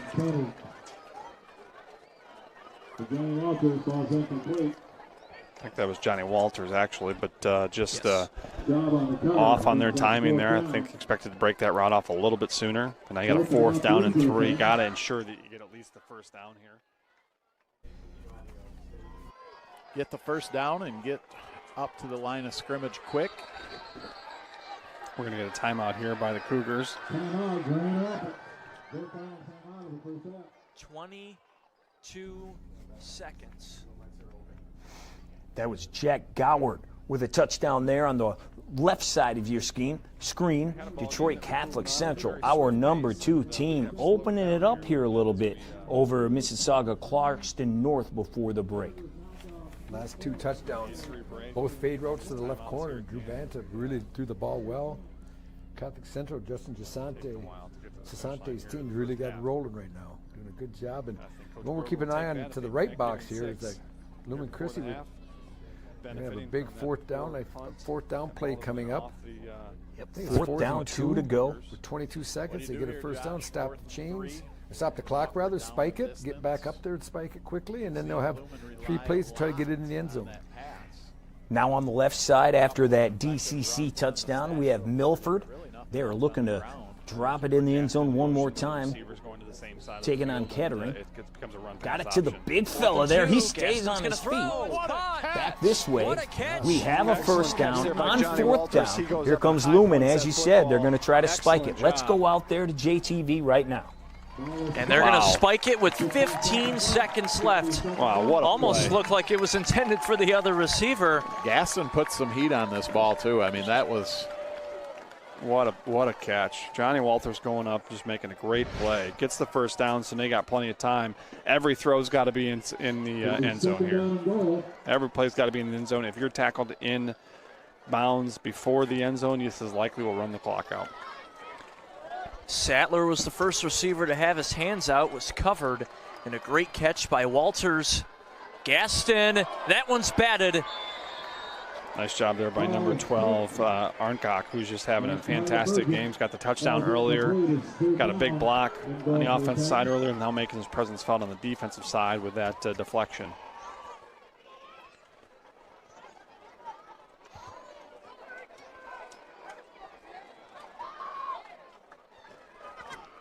"11 seconds. Third down from the 4. One receiver out. Gaston rolls, throws, caught, touchdoachdown. 4-yard touchdown pass there. It is Gaston finding his teammate Sean Walicki, who gets his first receiving touchdown of the his second receiving touchdown of the season. Walicki makes a great job, makes a great catch, and opportunistic Titan offense that gets into the end zone before the halftime here. Have a chance to make this 21-14 before the half, where you expected to go into the half with a 2-touchdown deficit. Herb was completely resigned to the fact before that. Great play, well designed, little ball fake, little opposite boot, little leak into the flat, well thrown, nice catch, and Lumen Christie, Herb Brogan's team called back in at 21-14. And they had it on the play previous, got knocked down, they roll the other way. Sean Walicki brings it in. It's a one-possession game over there. This is Milford taking on Waterford Kettering on the right side of your screen. Just a couple of games here still going on. Not hit the half just yet, but Milford looking to find the paint one more time.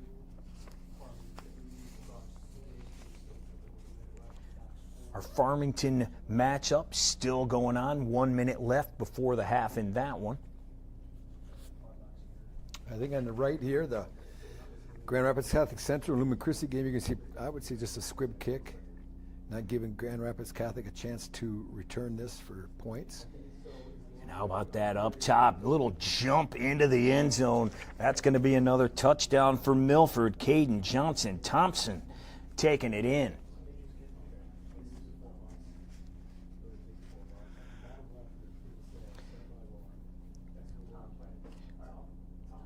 So our top left of the screen there, you see the baseball field. That is Jimmy John's Field, and that's where we have a massive matchup between Orchard Lake St. Mary's and Warren De La Salle. Our Lauren Plant is out there on the field. And followed Bob finished with the top team GPA in the Well, hey everybody, how you doing? Welcome to Jimmy John's Field here as we are at halftime of the game between Orchard Lake St. Mary's and Warren De La Salle. They are recognizing some of the teams from 2024 on the field now at De La Salle, the baseball team, golf team, some of the success stories that they had last year. Basically, what's happening here tonight is we figured that we would have a really tight battle, and that is kind of the way things played out through the first quarter. In fact, we had no score. De La Salle had got themselves in a position for a field goal, missed from about 30 yards out.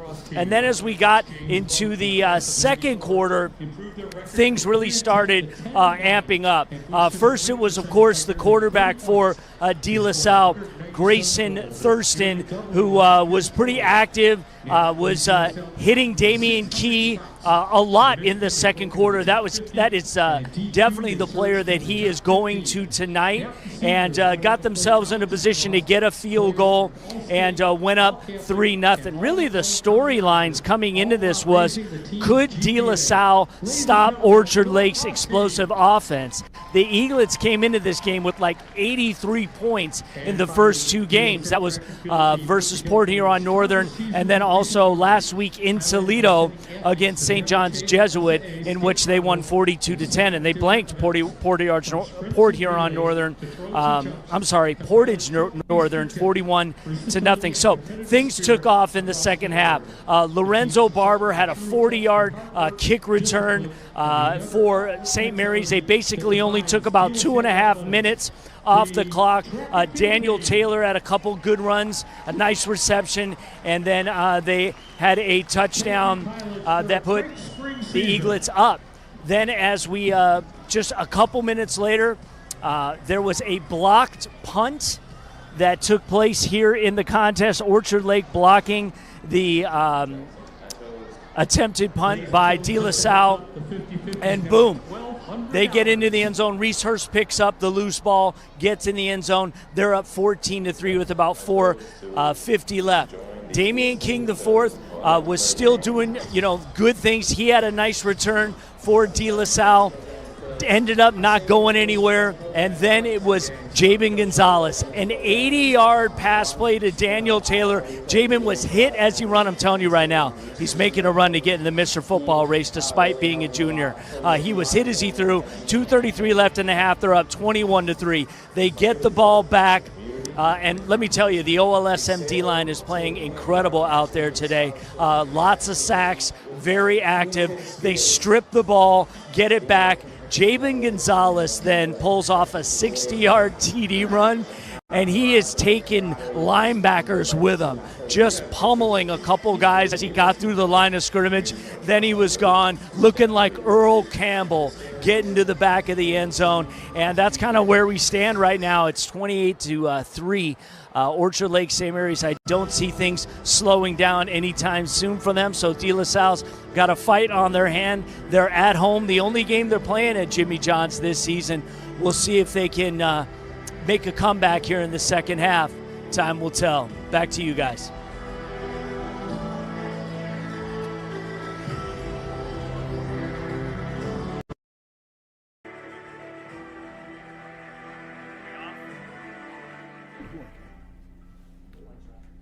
All right, appreciate that. Great job out there, Orchard Lake St. Mary's in the battle of number 3 and number 12. They are handing it to De La Salle right now at the half. Before we get back to the action here, Rob, we had a huge loss across the state this week. One of, and some believe the greatest coach of all time, passed away this past week at funeral today. For all of our friends over there at Brother Rice, I know you know El Fracassa very well. Coach Fracassa was really one of my heroes in the football lore of Michigan. I knew of him before he even got into broadcasting at Brother Rice, what he had done. And I had a chance to call maybe 5 or 6 of his finals games at Ryan. And every time I'd call him, I'd say, Coach, Rob Rubick. Oh, Rob, how are you doing? Good, Coach. What do you think about your offensive scheme? He says, how are your boys doing? I'm like, good, Coach. Now, defensively, what do you do? Now, the family's good, the wife's good. I would try to talk football with him, and all he wanted to do is talk about my family. He was the sweetest, nicest, most... We put 73 pepperonis on a large pizza for $9.99 because we can. The 73 Classic is goated. There's classic cup pep in every single bite. Order a 73 Classic now. We're not playing, we do bold. Hungry? Howie's! I'm working right now, and so is Sam Bernstein Law. They're open right now. You know why? Because they work as hard as me to win. Don't wait until tomorrow to get the help you need today. Open 24/7. That's the Bernstein advantage. Open right now. Call Sam. Hi, I'm Dave Peabody with Legacy Partners Insurance.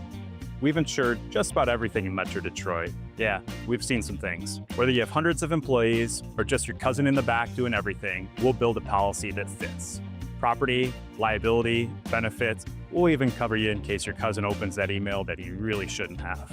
We build insurance policies for real life. If you have equipment, employees, or just a really chaotic Tuesday, we've got the right coverage for you. Legacy Partners. Detroit businesses trust us. You can too. If playing college sports is your dream, don't wait for a college coach to find you. Recruit yourself. At Lawrence Tech, we're looking for student athletes. LTU competes in the NAIA with 24 varsity sports and athletic scholarships. Explore new degree programs like sport management, where sports meets cutting-edge education. Visit LTURecruitYourself.com and just fill out the questionnaire. It's that easy. Lawrence Technological University. Be curious. Make magic.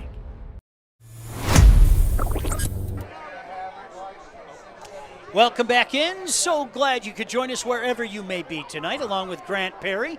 My name is Sean Belegian. 10-6 here at halftime on the beautiful campus of West Bloomfield High School. The Lakers on top of the Highlanders. In just a moment, we're going to throw it down to Patty Cesarini. I know she'll have a conversation down on the sideline. But before we do that, Grant, I'll wait for Kevin and Cam to tell us when we can. Your thoughts on that first half? Yeah, it was a really good first half. Started off somewhat similar to last year's game, this rematch, just a defensive battle. But offenses ended up finding the end zone.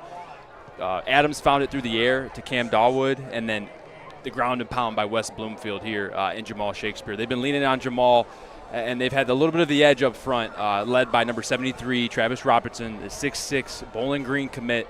That O-line's been paving the way, but it's been a good defensive battle back and forth. Both teams have had their struggles in each other's red zones. It's going to come down to who has the ball last year tonight. Well, while we have a moment, why don't we throw it down to Patty? Patty? Thanks, guys. Coach, you guys get the ball to start the second half. What can we expect to see from your offense? Hope we can keep possession for a little while here. They kind of turned the tails on us from last year. We have to be pretty clean here, and we got to score on this drive and keep them on the sidelines on their offense, give our defense a break. That's going to be the key. Appreciate it. Thank you. You got it. Back up to you guys. Appreciate you, Patty. Appreciate Coach Petrito. He's been such a force. 2 decades now, right, at Rochester Adams? Mm-hmm. So many darn good teams. What a beautiful night here. Do you see what they got? What is it, a hologram like on the building? They got the West Bloomfield That's pretty Lakers. Sweet. I'm waiting for Tupac over there. And remember the end of Star Wars, Yep. Obi-Wan and all the little... So that's the way it goes. It's a good venue here at the Swamp. And when they crowded out, I had an opportunity to play here a few years, mostly in the playoffs. And this is a good venue, man. West Bloomfield and this community, they really rally behind this Laker team, and they're hoping for a nice long run. And right here, this is what Sean was just talking about. See that hologram, that almost Halloween decoration that you see on the houses as you drive by. That's pretty darn cool right there. Yeah, beautiful night. Boy, have we been lucky. Now that I said that, you know what's going to happen next week. So it's just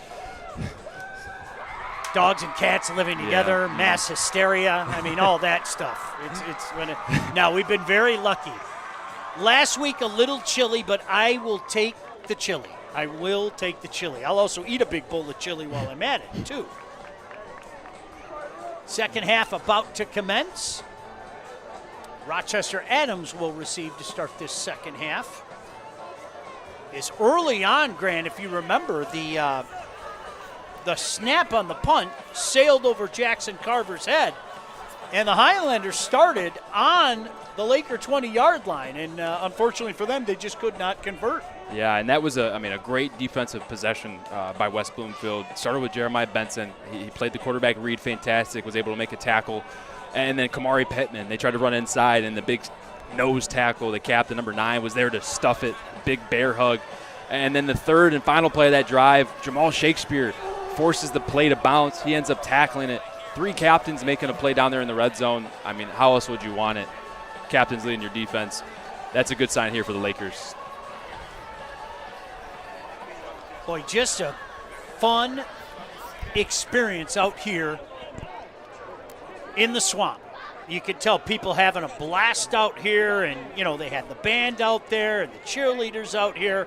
Really fun experience out here. But certainly the most fun is right down there on that illuminated field. And, you've got 2 prime programs going at it head-to-head here tonight. Yeah, a lot on the line, too. I mean, this is a conference rivalry, OA Red matchup here in Week 3. A lot of things on the line here, especially towards the end of the season, on who's going to take that title for your conference. Bryce Coburn set to kick this off. This is second half about to commence under the lights.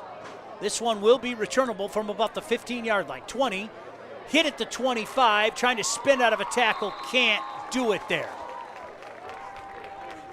Nice coverage.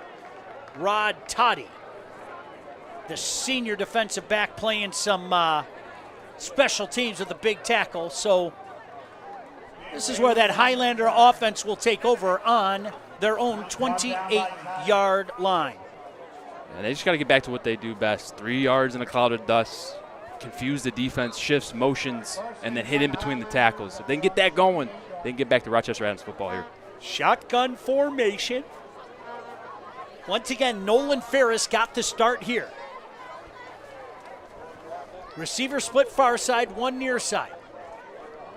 Ferris is going to stay in that shotgun. First play here of this second half. Flags fly everywhere, and they're going to get moved back 5 yards, Grant. They're going to get the right tackle there, number 64, Kent Lutzka.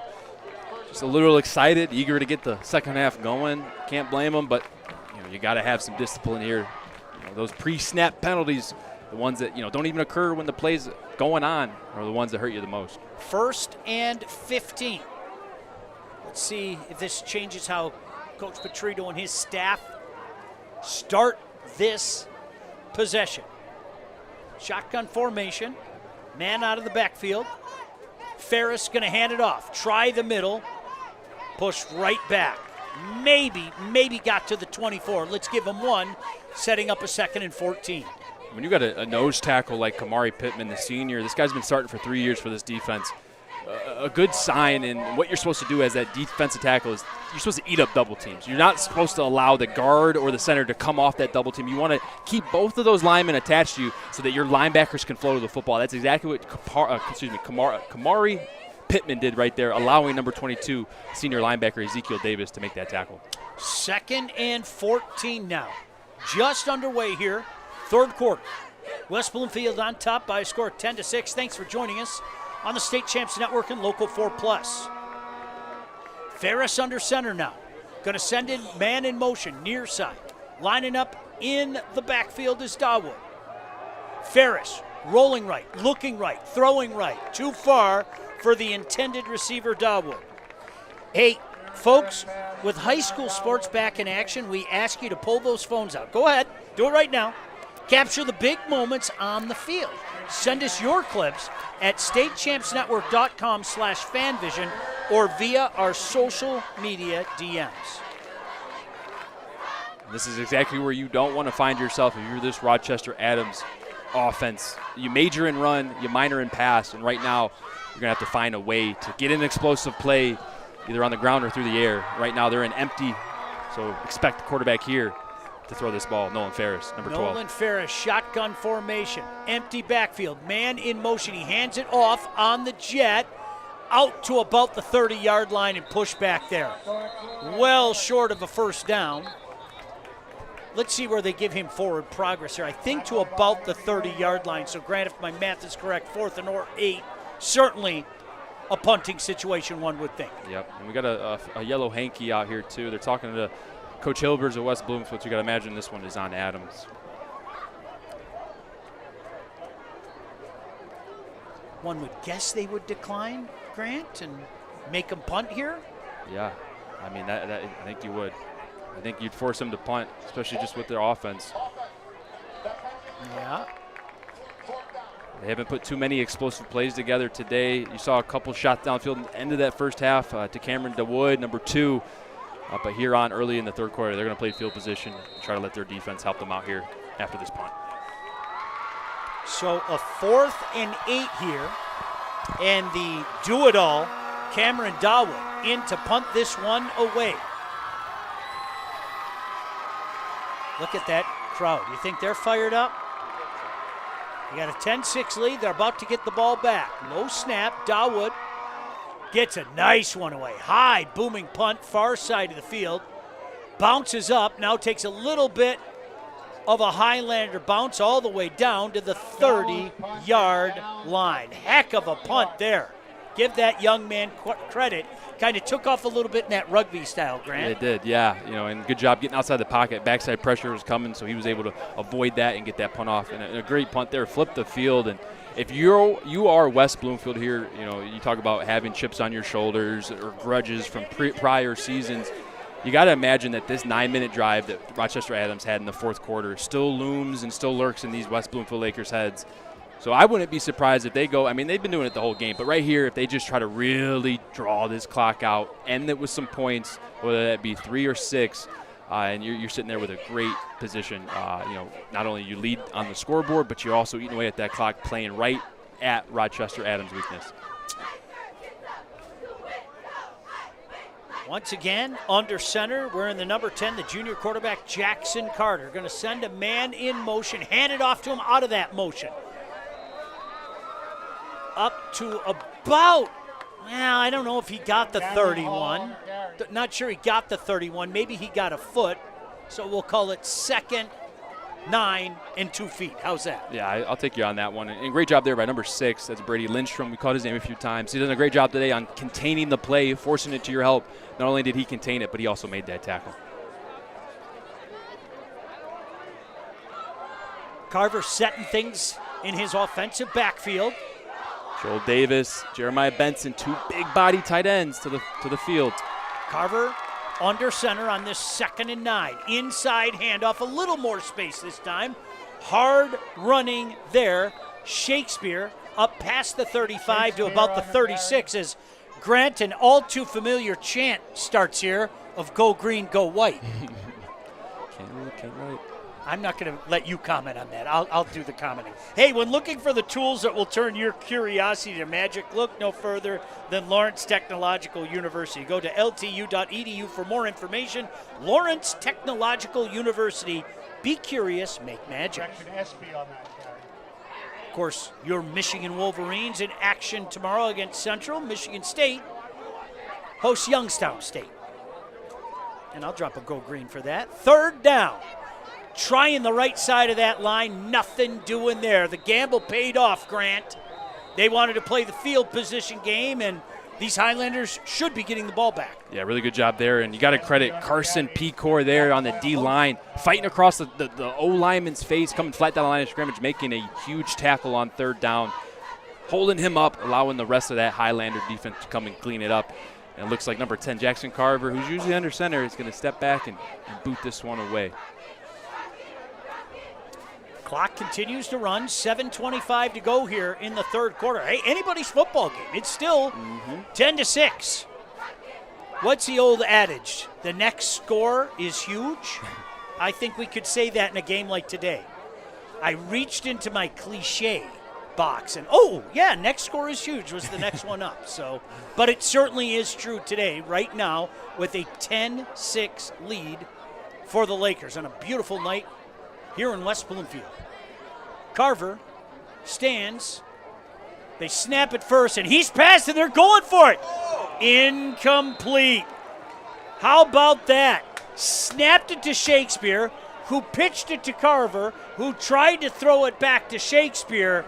And, oh, baby, the Highlanders have great field position to start this drive, Grant. Man, oh, man. We may look back at that moment. If Rochester Adams goes on to carry a little momentum, go on and win this game, we're going to look back at that moment and say, hey, maybe that wasn't the best decision, but we're up here in the booth. We just watched what goes on, and right there, you got to credit the gunner on that punt return team of just being home, staying home, and attaching to Jamal Shakespeare's hip, forcing that incompletion. 1st and 10 for the Highlanders.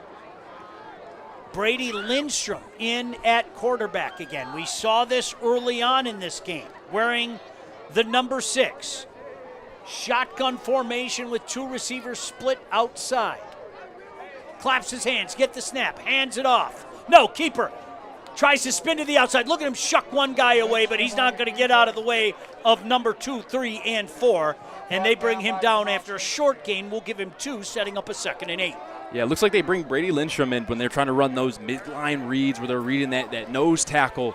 because he's got a little bit of that short area quickness where he can get, the first 2-3 steps away from that D-line and then get around the edge.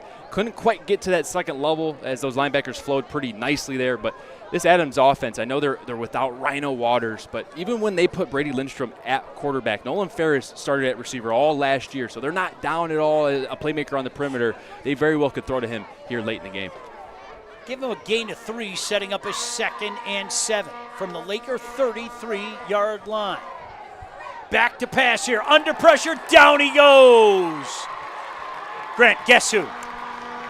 Jeremiah Benson, number 8, on the tackle. I mean, the Minnesota commit just showing why he's a little bit above the rest. The athleticism, the size, the ability to get around that right tackle. And you got to credit the partner in crime on that tackle as well. Number 17 for the West Bloomfield Lakers. That's Isaiah Gray, the senior defensive end. Boy, P.J. Fleck got himself a good one. And Grant, Minnesota, in my humble opinion, a very nice campus as well. Yeah, Dinkytown is really fantastic. I took a visit up there and really enjoyed it. Was PJ up there when you took your visit? Do you remember? I believe. I think he left Western in 15, if my memory serves me correct. Yeah, so I think he was there. Yeah. 2nd and 7. Oh, a little miscommunication. Ball is loose. Ball is still loose. West Bloomfield falls on it. Isaiah Gray.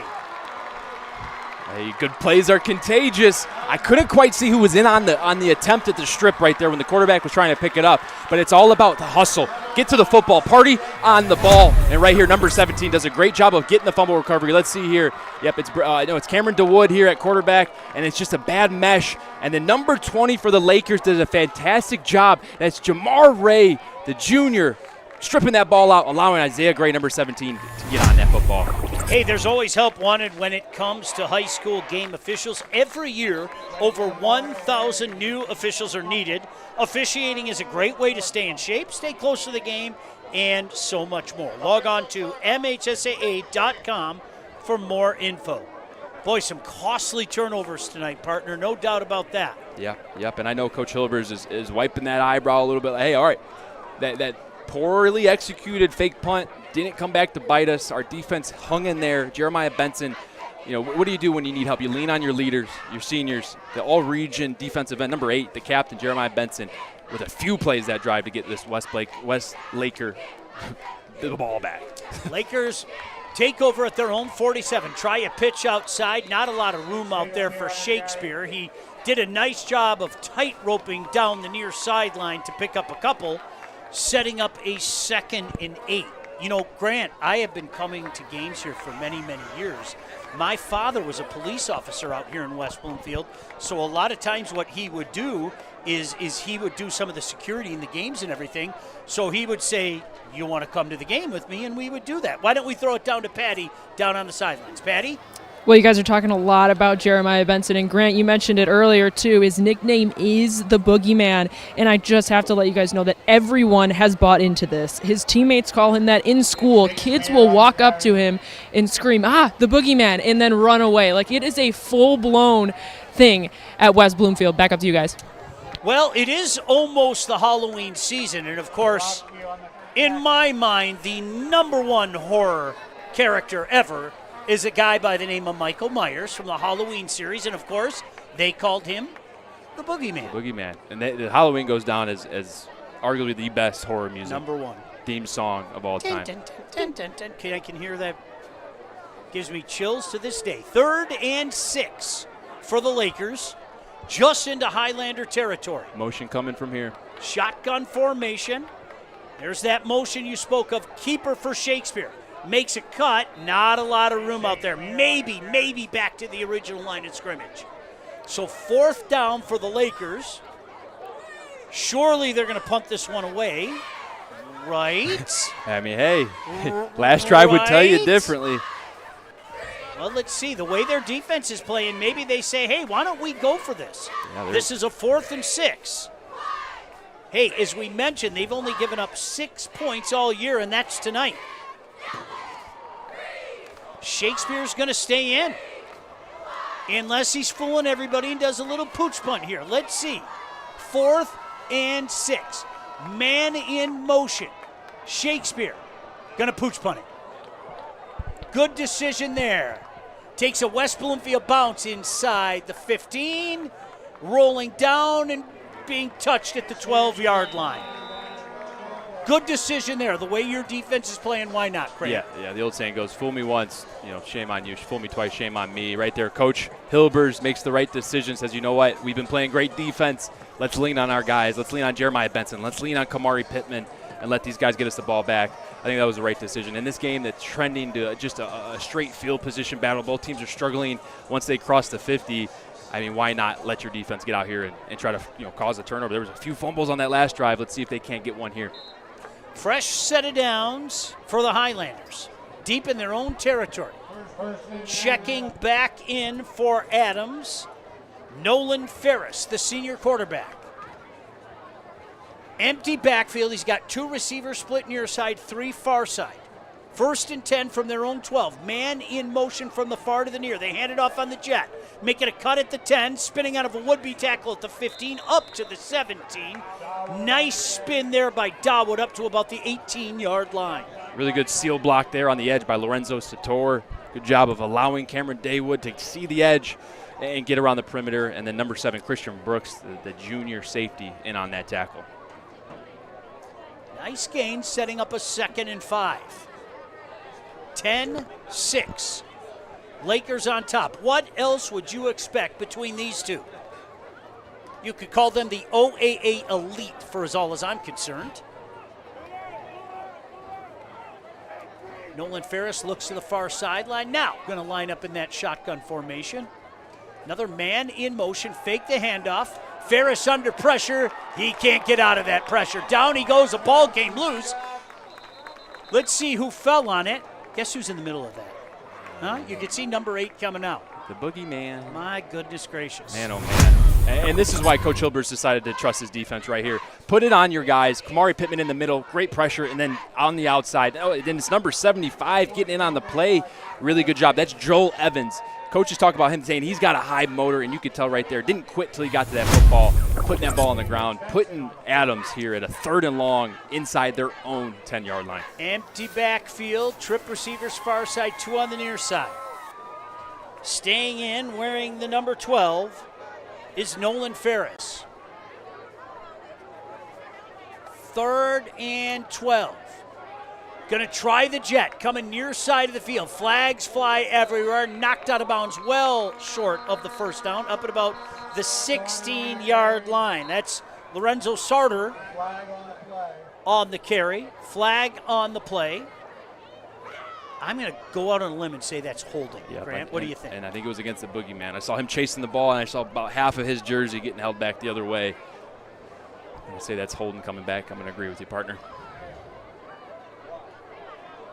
Well, I think they might take this one. Let's see if they take this one. Push them back even further. Yeah, they're not going to decline this one. So you go half the distance, so that's going to go what, to about the 6? Yeah. I mean, you just got to prepare your kids. You're either going to get goes, crossers, or you're going to get jet sweep. And be ready for something funny off the jet sweep, maybe a double pass, a reverse pass, but just be ready. Let your cornerbacks and safeties stay deep as the deepest. Let your linebackers fill up, come and see the ball. Let them catch it in front of you, come rally the football. Don't allow anything behind you here if you're the Laker defense. So 3rd and 16. Highlanders at about the 6-yard line. 3rd and 16 from the 6. Nolan Ferris, shotgun formation again, standing at his own 1. Rolling near side, throwing back against the grain, and dropped. Oh, baby, they had a little something going there, Grant, right near the 1st down stick, and unfortunately couldn't hang on to it. That's tough, and that's uncanny of Connor Helfridge there, number 11. He's a captain on this team, 5'8", 155. I mean, quarterback put it right in his hands, and you got to imagine that, Helfridge just felt a little bit of that secondary closing in on him, a little bit of alligator arms, if you will, and the old saying goes, if you're going to get hit, catch it. You'll feel a lot better after that hit right there. He just drops it. And here comes the West Bloomfield Laker offense. Boy, look at all the smoke from that grill wafting over this way. If you guys have an extra dozen hot dogs or so, let me know. That punch blocked! and that's going to go out of the end zone. That's a safety, and the Lakers getting the ball back. And, hey, we've been talking about Jeremiah Benson. And who else? Jamal Shakespeare. You got to be good on 2 out of the 3 phases. How about special teams and defense? That's been the story of the day. You're going to watch Jamal Shakespeare come off this right edge, and you just got to lay out. But he didn't even have to. He realized, hey, I can go at the highest point. Look at them. Look at those hops. It's like 3 feet off the ground, and you can't see it there. But that ball went through the field goal uprights, and I think that's worth a total of 5 points. Just joking. It's a safety, but it should be worth another 3. My goodness. How about that?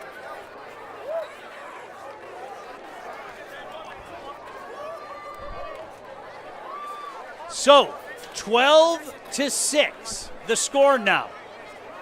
So it's still a 1-score game. So Grant, I wasn't correct. Remember I said the next score is a big one? It's still a 1-score game.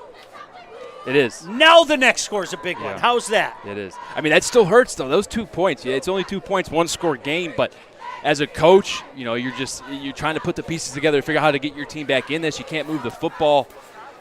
And then, too, you got to imagine the players are, starting to feel a little bit of that fourth quarter pressure sneaking in. Last year it was tied in that fourth. This year they're going to be going in the fourth, most likely trailing by 6. How about the great crew up here working in the press box? 3 weeks in a row now, the Lakers have had a safety. No way. Yeah, I said the same thing. That's got to be some type of school record there. Pretty good. It's impressive.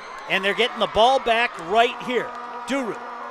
Nice return, 40. Makes it cut at the 42, out past the 45, finally brought down at about the 48-yard line. How about that? I think it's prediction time here. And it's been a lot of Jamal Shakespeare. I think Obo Duru here, number 3, the guy that just had the return, I think it's his time to shine. He has a lot of that quick burst, big play energy. If they're able to work him around the perimeter, he's mainly their sweep guy. He'll get some out of the backfield as well, but he's a big perimeter sweep guy. If they get this blocked up well, especially on that left side with that 6'6" left tackle, Travis Robertson, who's committed to Bowling Green, I wouldn't be surprised if we see an explosive play on this drive by number 3, Obo Duru. Well, how huge would a touchdown drive be here by the Lakers? They just got a safety to go up 12-6. A touchdown in a defensive battle like this would be huge. Short field, trying to take advantage of it. Out of the backfield, Grant, there's Duru. With the reception, pushed out of bounds. Boy, it's like you got a crystal ball, man. Like, hey, we've been going one way all night. I have a feeling 3's going to get it, and promptly 3 gets it, huh? Yeah, hey, I mean, you've seen a lot of Jamal Shakespeare. He's been doing the majority of your work. You've seen Joel Davis, number 28, the big fella who plays tight end, scat back. We've seen some Obo Duru, but he's got that explosiveness that can really, when he captures an edge, he can really capture it.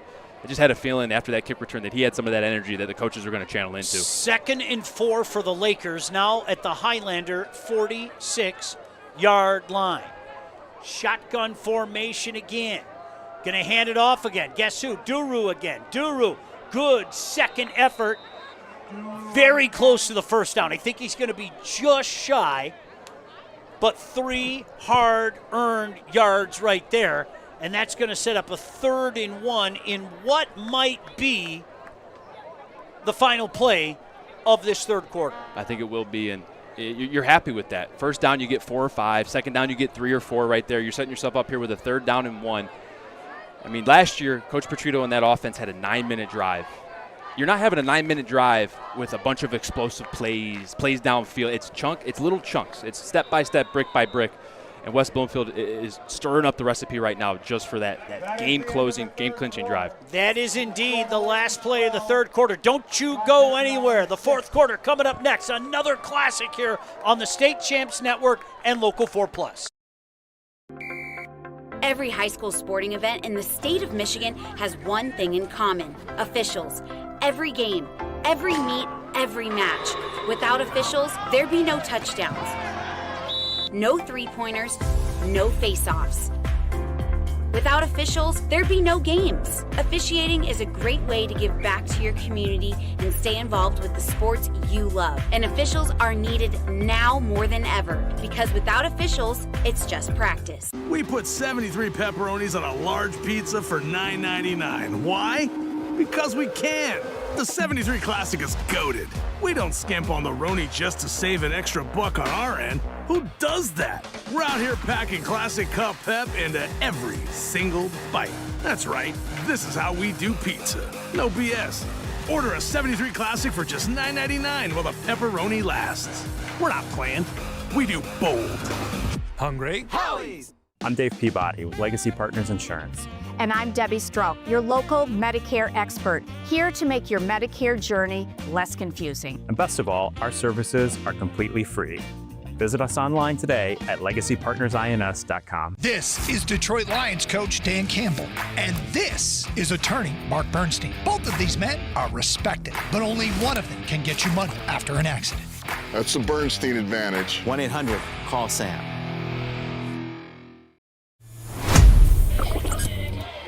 Welcome back into State Champs Game Time Live, and just want to touch a little bit on Joel Davis and his story. He transferred to West Bloomfield last January, and in the offseason, Coach noticed that he's very agile, and they threw him in a bunch of different situations. They didn't want to overwhelm him, but Coach Hilber said the more we seem to put on his plate, the better he does. And Grant, you mentioned it too, very quiet kid, simple 2 words, a yes sir, a no sir, and an occasional smile he will give. Back up to you guys.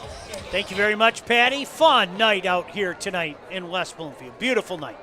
This is what Friday Night Lights are all about. Big game, great venue like this. Anybody's game, Grant, as we head into this fourth quarter. Big third down here. And they're going to go back in that Wildcat. Shotgun formation. Shakespeare dives forward. Picks up the first down up to the 41-yard line. You can almost guarantee it when they go condensed formations, when you see Kamari Pittman in, when you see Jeremiah Benson in, and Joel Davis. We'll call that 13 personnel, 1 running back, 3 receivers. You can almost guarantee, especially condensed, that it's going to go up the middle to Shakespeare. Does a great job there, finding a lane, diving for that first down, keeping the drive alive for the Lakers. Fresh set of downs up to the 41-yard line. Fake the handoff. In trouble, just goes down. A little miscommunication there. No doubt about that. And Carver said, hey, I'm not going to try to make something happen. Let me just lay down so we don't get ourselves in trouble. You could say that to thine own self he was true. Hey, Hungry Howie's is a great partner of the State Champs Network's Mr. Football and Anvil Awards. Hungry Howie's Cajun Crust, famous for flavor. Order your pizza at hungryhowies.com. I'm going to tell you what, is there ever been a commercial in the history of mankind that is more selective than that 73 pepperoni pizza? Not many. And I will take the time, and I will single-handedly count every pepperoni to make sure there's 73 there. Okay? Now, what if there's not? I'll ask for some extra pepperonis, and I would be, to my own self, be true. You're impressive, Sean, being able to work those lines in. That's 30 years of experience right there. Give me another 28 and I'll be there. 2nd and 16 for the Lakers into Highlander territory. Early fourth quarter, they lead 12-6. Shotgun formation, back to pass. Swing it out. Nothing this time, though.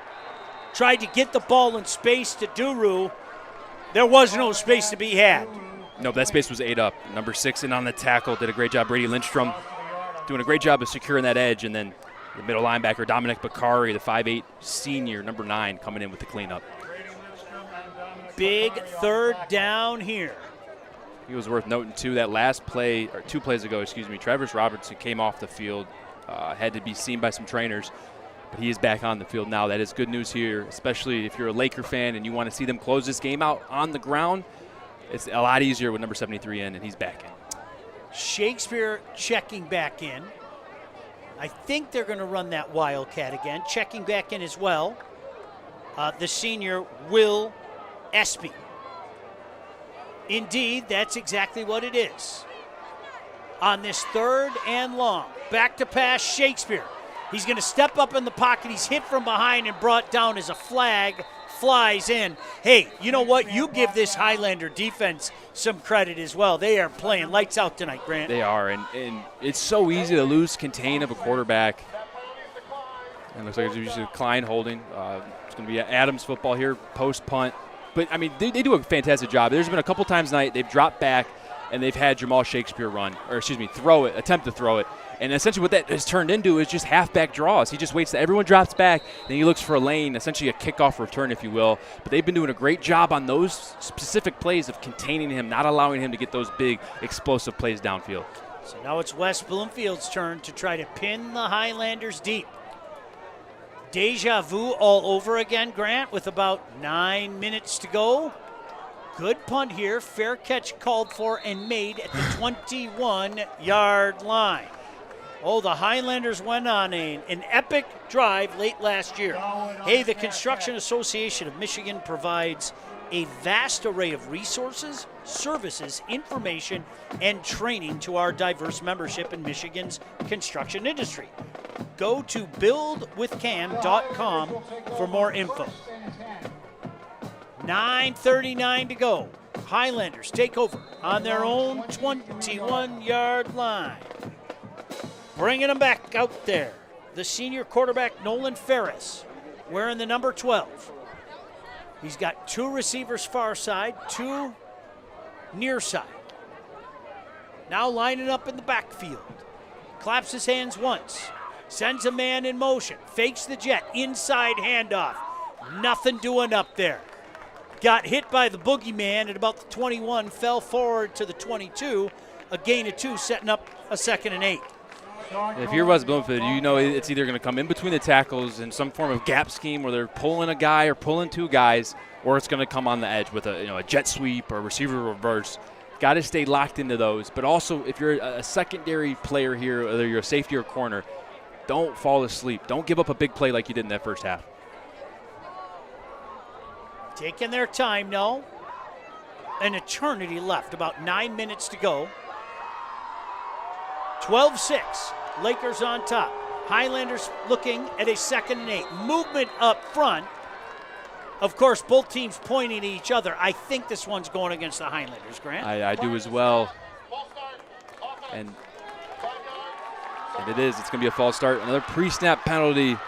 And this wasn't the case last year for the Highlanders. And I think it's part and due because left tackle, left guard, right guard, and right tackle are all new faces on this O-line. The only returning starter is center Henry Hiddle, and he played guard last year. So all these guys are in new positions trying to figure out the chemistry in their first big game of the season, close game of the season, and you're seeing a little bit of, just a team that's not fully polished yet pre-snap. 2nd and long now for the Highlanders at their own 19-yard line. Shotgun formation. Going to hand it off. Try the left side this time. Got to the 20. A little space out there. Not a lot, but Dawood on the carry. And another 3rd and long situation for the Highlanders. Clock continuing to run, Grant. Yep, and right now you want to be smart. You want to try to get this 3rd down, but there still is time left. Your defense, if you don't get it and you punt here, still has time to make a stop for you. It's still a 1-score game. What you don't want to do here is mess up a fumble, a snap, or even make an ill-advised throw over the middle of the field. Tip balls are your worst enemy in these situations. 3rd and 10. Ferris looks to the far side of the field towards his bench, wearing the number 12. Might be changing the play. Yells out to the line, yells out to the receiver. Shotgun formation.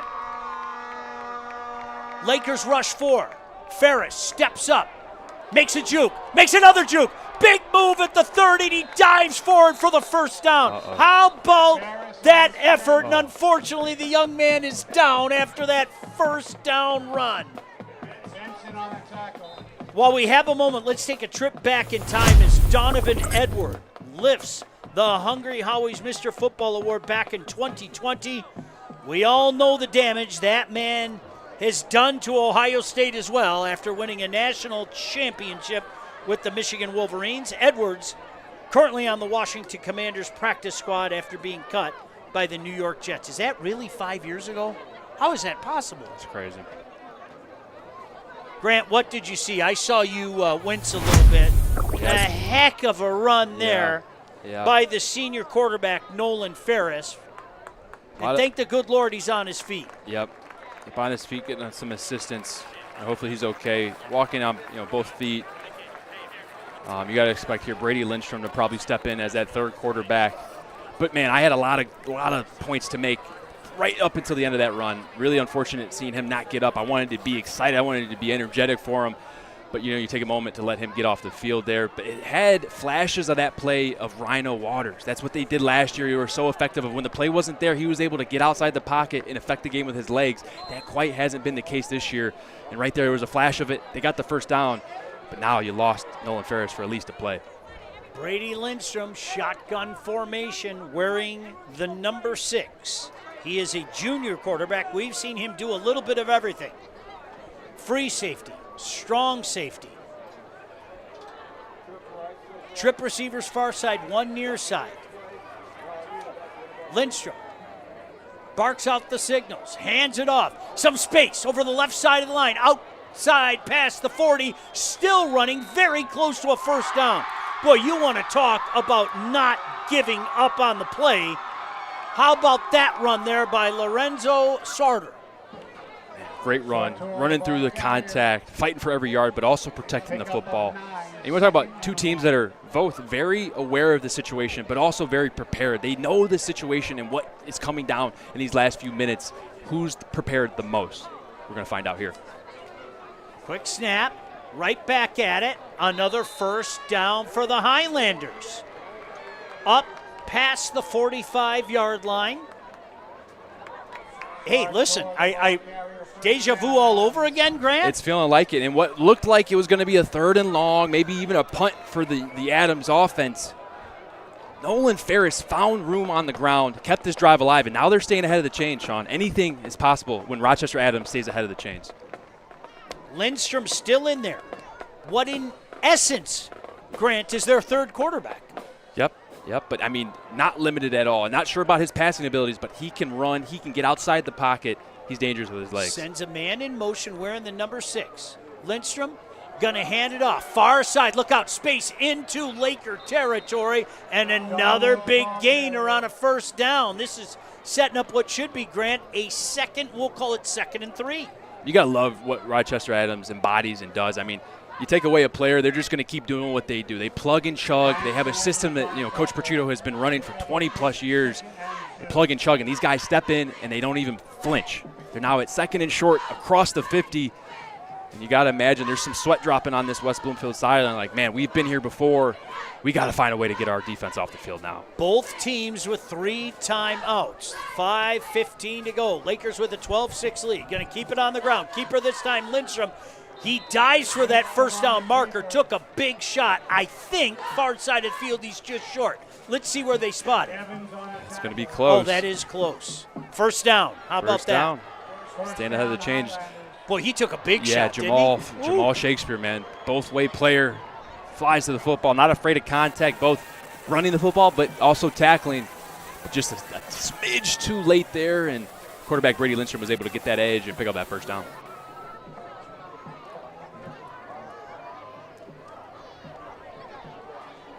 Under 5 minutes to go. Empty backfield. Lindstrom sends a man in motion. Fakes the jet. Tries the left side of the line. Spins out of a tackle. First down and more. Down to the 30-yard line. This kid has provided a spark when they needed it most. Yeah, he absolutely has. And you got to love the run game here. You attack them east and west. You get those big linemen running. Get those guys tired. And you attack them right through the face, right up the middle. They're doing a great job. And then you're seeing they're getting more push. They're moving this football. It's because they're attacking east and west, tiring them out, and then pushing it right down their gut. Empty backfield again. If it ain't broke, don't fix it. Lindstrom making things happen. He's been a workhorse. A horse. My kingdom for a horse.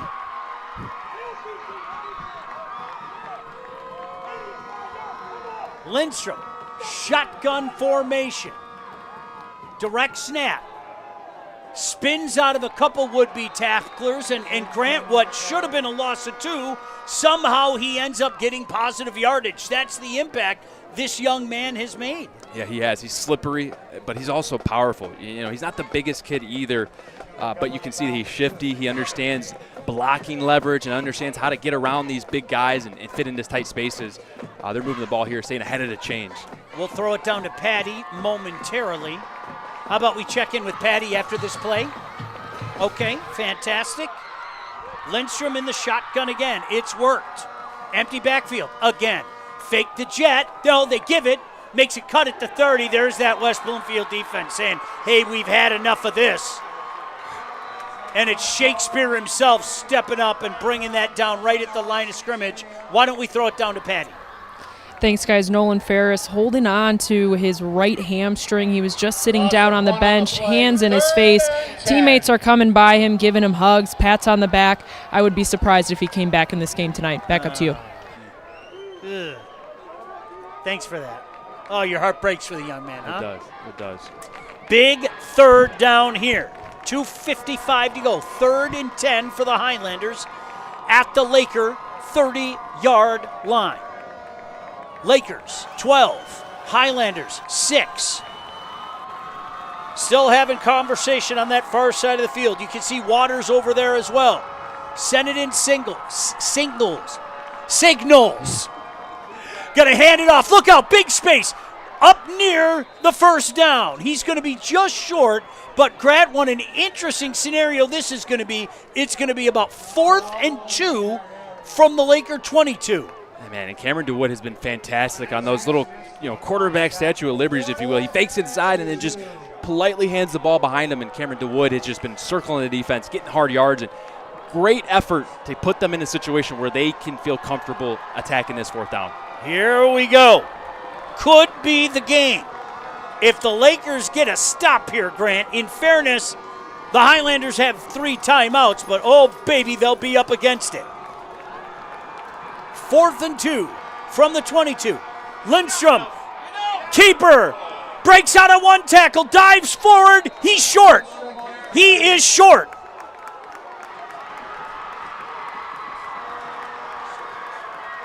Absolutely, positively, there's the signal. The Lakers getting the ball back with $1:40 to go. Man, and I don't know if you can check out this West Bloomfield sideline. They're not only excited because they think they have the game, but there was flashbacks of last year and losing in the last minute from a 9-minute drive. And literally when they got this football, there was 9 minutes. And they get first down. And then they're faced with a 4th down and 2. And just when it looks like Brady Lindstrom is going to break out of that tackle, that West Bloomfield Laker defense rallies to the football and then right their wrongs. There's still 1:40 left, but man, did that defense step up right there when it mattered most. Yeah, there is 1:40 left. By the way, our next Game Time Live broadcast, guess where we're going to be? Where's that, Sean? We'll be at Macomb, Dakota.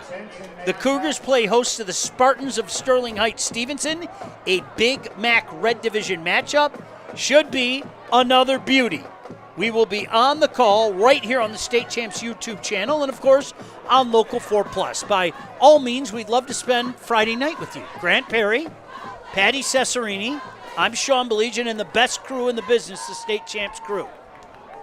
1st and 10 up at the 35 for the Lakers. Going to keep it on the ground. Nice second effort, nice third effort. Busted his way forward to a 1st down up to the 46-yard line. And that's one of the better runs from Will Espy, the captain right there. And for a minute, I thought he was losing that football. I couldn't tell, but nonetheless, he moves those chains, breaks 3 or 4 tackles in the process, and really puts the pressure on this Adams defense. They got 3 timeouts. Adams has to use one of them, no doubt about that. So the clock stops momentarily after the 1st down, and the Highlanders are going to utilize one of their timeouts. Hey, let's take a look back at 2 Anvil Award winners from West Bloomfield. Brandon Davis Swain taking home the hardware in 2023. And how about Cornell Wheeler winning it back in 2019? Brandon Davis Swain currently playing for Coach Prime at Colorado. And Cornell Wheeler last went to play ball for the Kansas Jayhawks.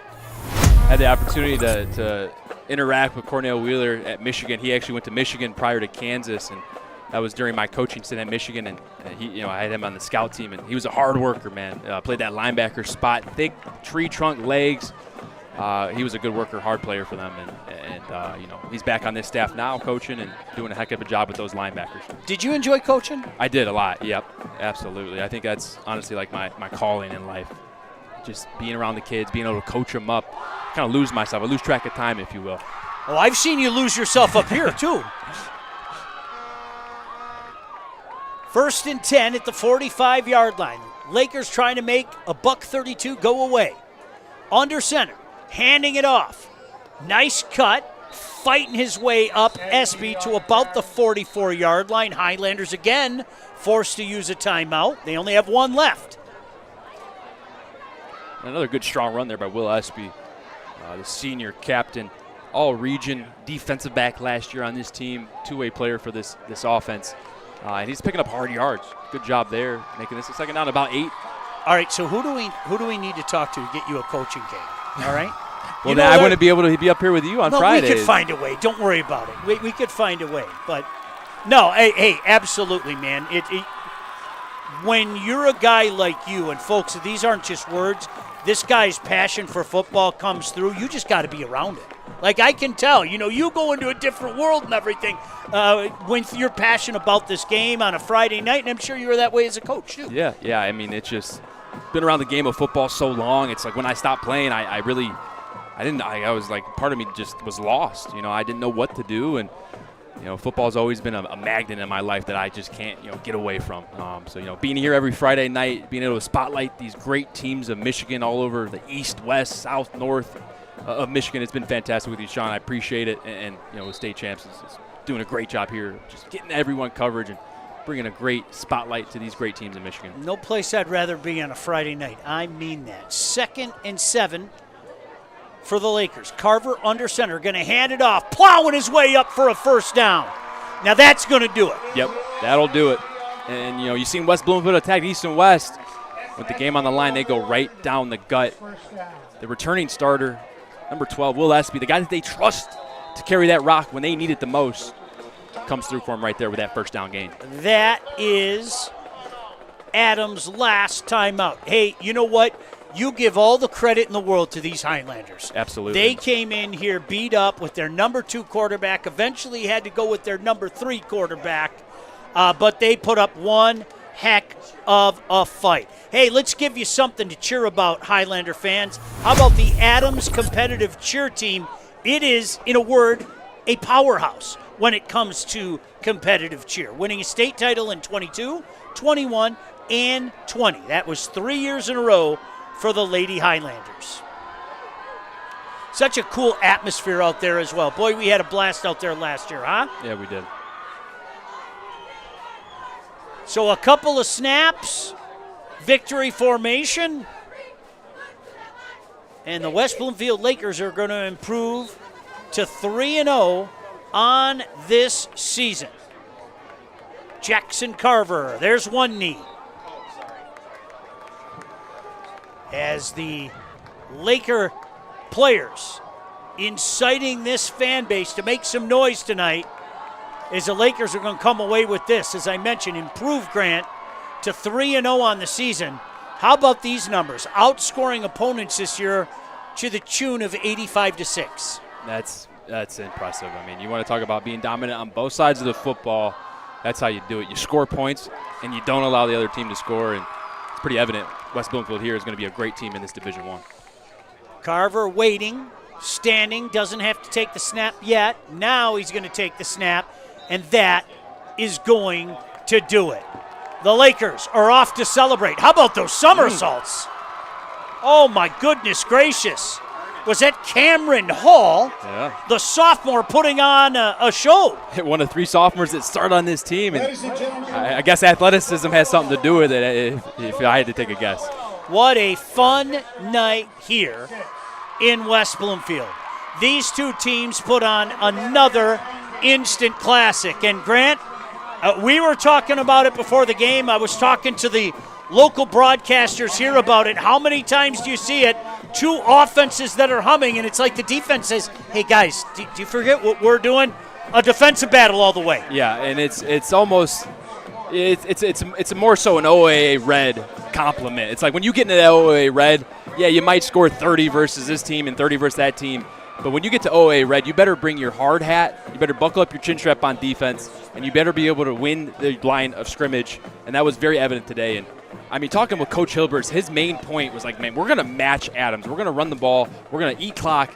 And if that's what we have to do, like be a chameleon and match to our environment, that's what we're going to do. And that's exactly what they did here tonight. Boy, we got a tough decision tonight on player of the game. I have an idea personally, just one man's opinion. We'll come back and talk about that. We'll also check in with Patty down on the field when we come back. But I can tell you the final score here tonight. West Bloomfield comes away with a 12-6 victory over the Highlanders on the State Champs Network and Local 4+. We put 73 pepperonis on a large pizza for $9.99 because we can. The 73 Classic is goated. There's classic cup pep in every single bite. Order a 73 Classic now. We're not playing, we do bold. Hungry? Howie's! I'm working right now, and so is Sam Bernstein Law. They're open right now. You know why? Because they work as hard as me to win. Don't wait until tomorrow to get the help you need today. Open 24/7. That's the Bernstein advantage. Open right now. Call Sam.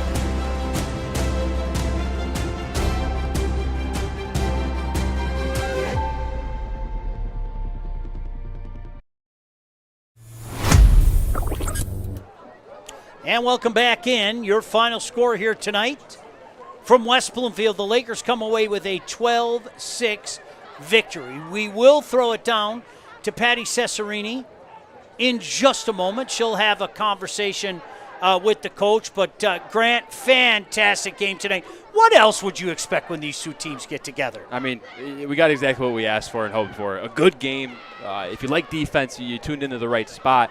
A little bit more offense early on than we saw last year. That game went into half 0-0. This year was, I think, 9-6. I mean, when these two teams get together, I mean, like you said, Sean, it's almost a guarantee for an instant classic. These are two big rivals in the OA Red, and they showed why here tonight. They have each other's number. You can tell they go back and forth, and Hilbers today matched the identity of Rochester Adams, and that ultimately gave them the edge late in the game. Now, ultimately, you get the call who the player of the game is. And let's be honest, more often than not, it's a shiny thing from an offense, okay? Yep.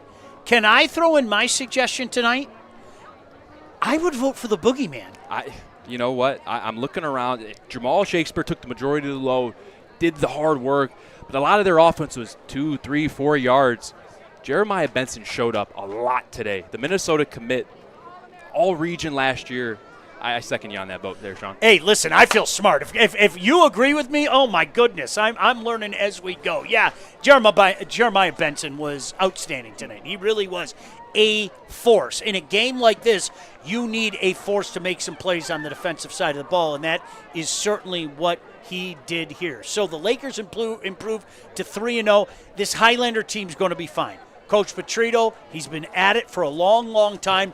The fight in this team, even with the injuries, cannot be denied. Hey, don't forget, our next Game Time Live broadcast will be next Friday at Macomb, Dakota, as the Cougars play host to the Spartans of Sterling Heights Stevenson. That is a Big Mac Red Division matchup. Should be another instant classic. And yeah, we'll be here on the call. Grant Perry, yours truly, Sean Belegian, Patty Cesarini down on the field, on the State Champs YouTube channel and on Local 4+. We are waiting for Patty to have a conversation down on the field as you take a look at the victorious Lakers near their own goal line. A fun night here, to be sure. Absolutely. And I know we talked about Jeremiah Benson. Got to give credit to some of these other guys as well. Starting with Kamari Pittman, number 9, plays that nose tackle, defensive tackle. Did a great job of plugging the holes. When you go against a team like Rochester Adams, who has the veer, the read option, the inside zone, like you want to have a defensive tackle that can play in the opponent backfield. He did that today. That allowed Jeremiah Benson to get free, get loose, which allowed those linebackers to really fill and plug gaps and play a whole lot better of a defensive game versus last year. All right, why don't we throw it down to Patty? Patty. Coach, maybe a little bit of some deja vu from last year. Adams gets the ball with 9 minutes left. They make their way downhill, but your defense comes up with a huge stop this time. What do you have to say about the way your defense played this entire game? They really stepped up. They started stepping up in the weight room in January, and all summer they worked really hard, and I think the confidence has kind of carried over. They're a great team. Adams is a great team, great program, and they're resilient. They had some kids go down, and they were still driving at the end of the game, putting pressure on us, but our guys have responded time and time again, and I'm really, really proud of them. Oh, and there they are now.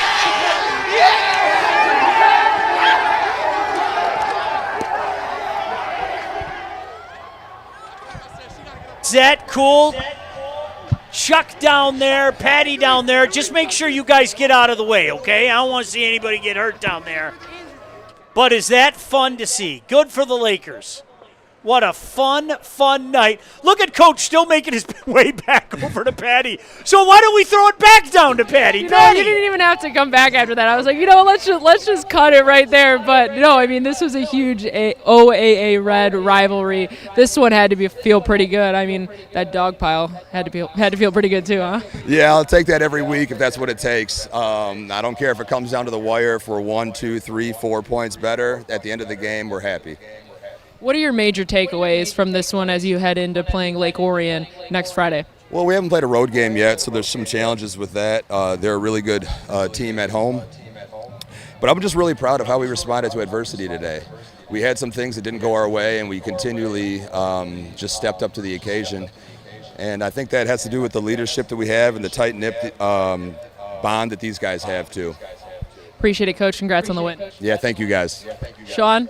Patty, great job tonight, and you looked wonderful on the big screen.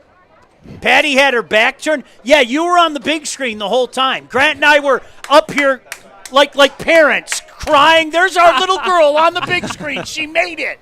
You guys are the best. You're the best. Hey, Grant, some final thoughts before we get out of here? You know, Coach Hilbers coming into this game, he said, we're going to have to match identities. We're going to have to get hard-nosed and physical in between the tackles. They did just that. They came out here and executed exactly how they said. They were the better team today. Great fun tonight. Hey, want to thank the great staff out here at West Bloomfield as well. What a fun night. Grant Perry, my broadcast partner, Patty Cesarini down on the field. I say it all the time, and they're not just words. The best crew in the business, and you know what? We're all friends as well. That's the cool thing about it. We all genuinely get along. For everybody involved, my name is Sean Belegian saying your final score, the Lakers knock off the Highlanders 12-6. And the biggest thanks of all goes out to you. Thanks for inviting us into your phones, your laptops, your computers, whatever the case may be. So long from the swamp in West Bloomfield.